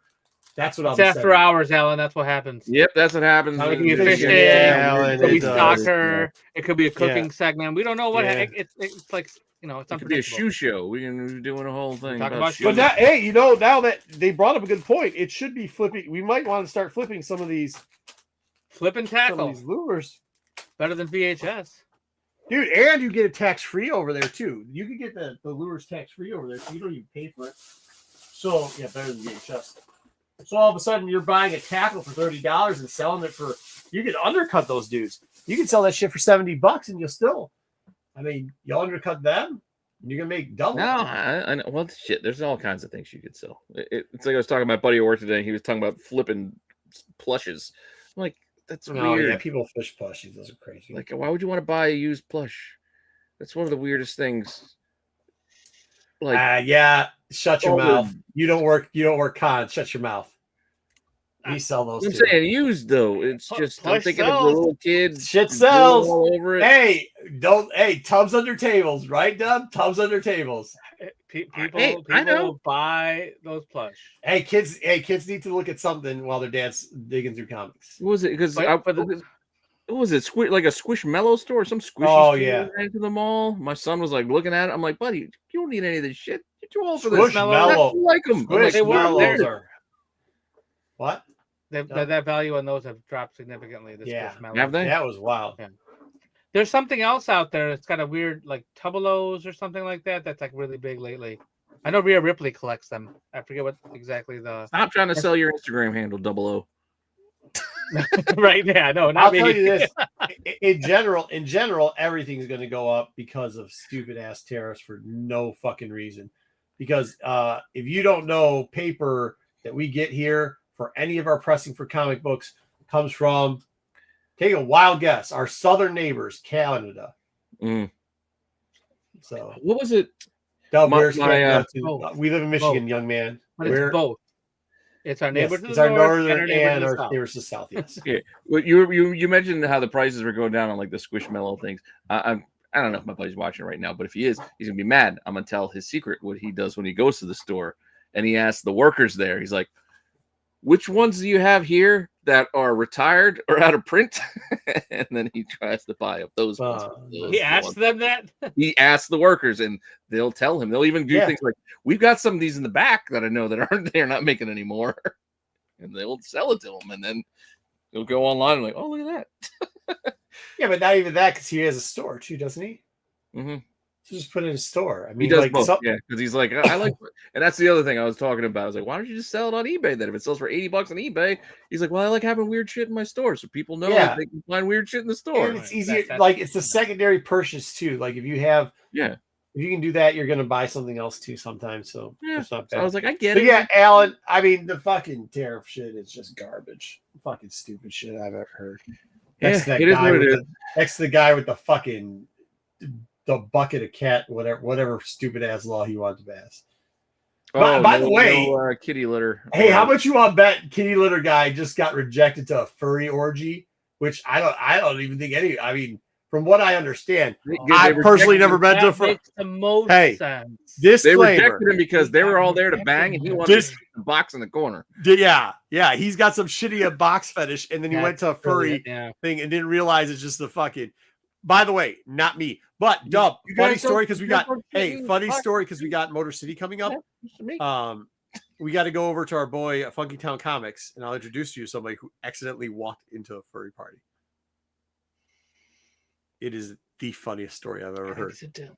Did he know the password? Was it Fidelio? No, he thought he was like cool staying at the hotel. He heard people on the upper floor partying, and he thought like, oh yeah, dude. I'm not gonna say the guy's name, but he's single. So he was like, yeah, dude, I'm gonna go up and see what's going on. So he did. And the door was kind of open, and he was like, yeah, all right, cool.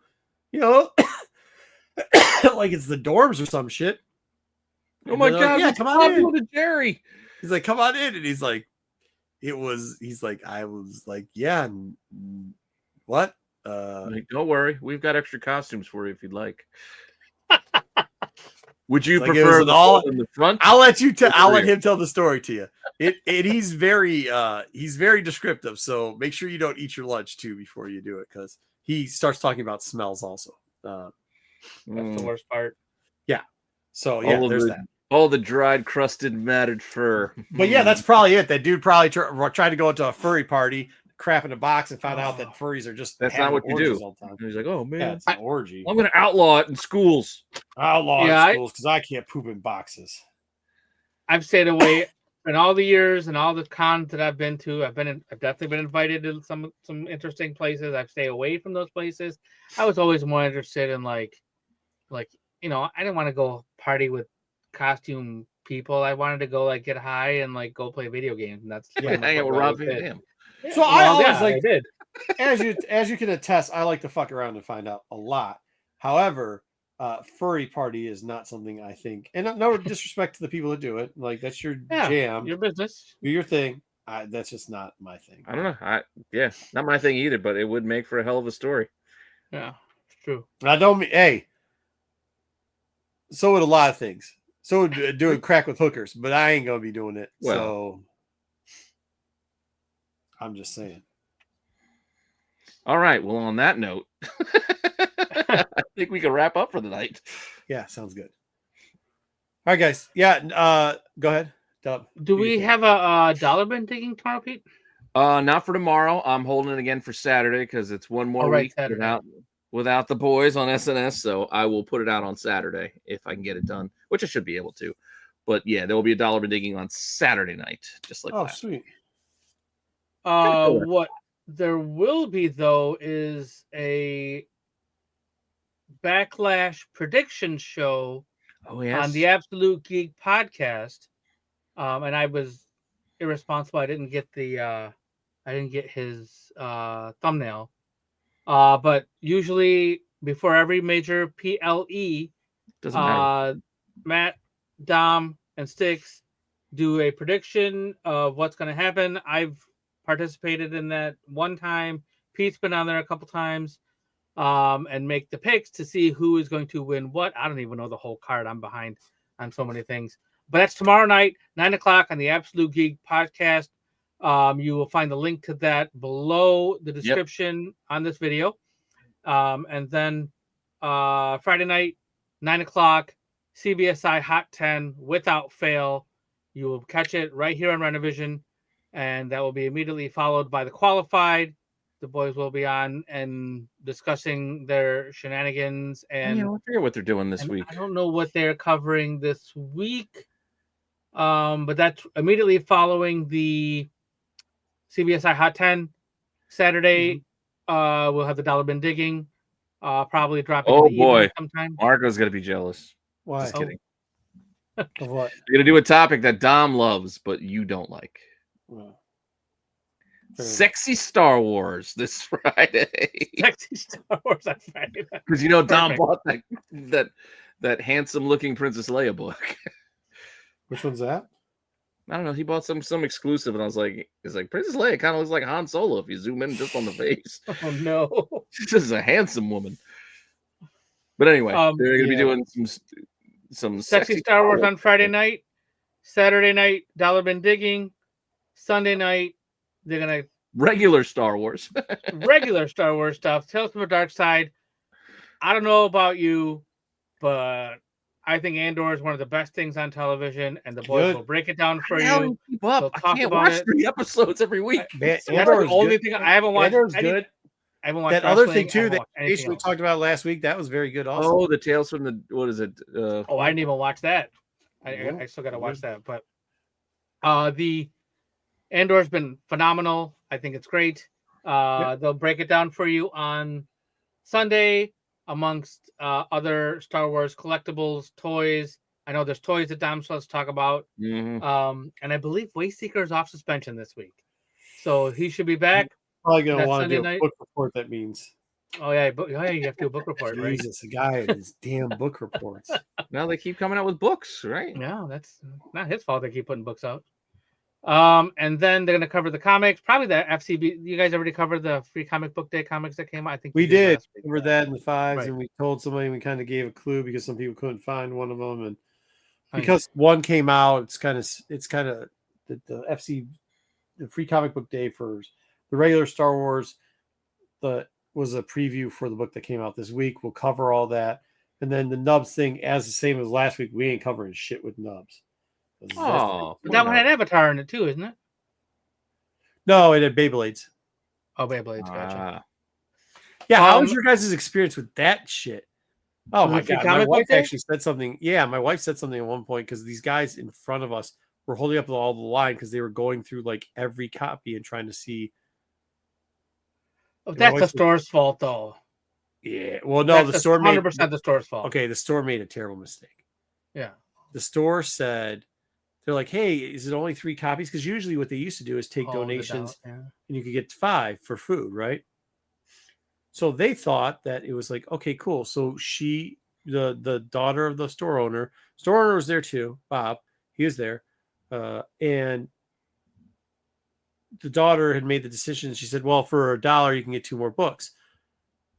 What she was saying in her head, and I know what she was saying because I've been going to, like, I've known Bob since I was like 12 years old, going to the comic book store. Like, I still go to, it's not the exact LCS. He's got 4 stores now. So I go to one of his stores, but actually he said something about it. He's like, dude, I haven't seen you for, I was like, well, I don't go to the Canton store anymore because it's too far. But yeah, so she said $1 will give you 2 more books. So that would give you 5 books. The intention is to max 5, but she didn't say maximum of 5. So these fucktards decided that they were just going to sit there and, it's only one other $1. Well, I'm going to spend $20 to $30 extra dollars. And now before anybody even gets through the line, I'm going to take stacks like this out of the free. Why didn't she just say, no, that's not what I said? She's what she is. I mean, you still tell them no. So they're making piles on the ground. They're doing this. And my wife at one point goes, is this guy going to touch every freaking book or what? And I was like, good for you. Good for you. Because she's pissed because she just wants the kids to get up there like their Minecraft book and their Beyblades. And she's like, you're holding up the line for the kids. The whole point of Free Comic Book Day is for new readers and for the children. And these 2 dip twads. And I was like, yeah, this asshole thinks he's going to make $1 million off of Free Comic Book Days. I was like, it must not be a good flipper. I mean, at that point, I don't care. Like, if my wife's going to say something, then I'm going to. Yeah, the door's open for you then. Yeah, I was rocking and rolling. So, shout out to those 2 shitbags. Don't care if you know me or not, or fuck off. Like, it was bad. We were in line for 15 minutes because of these 2. Just finger fucking books. And they finger fucked every book, too. Every fucking book they finger fucked. Yeah, really quick, the setup at our place, like, we just have all the books laid out. We have people walk up and we hand them the books. I was hanging out with my buddy B. Shout out B. Shout out Jeff. Shout out Danny.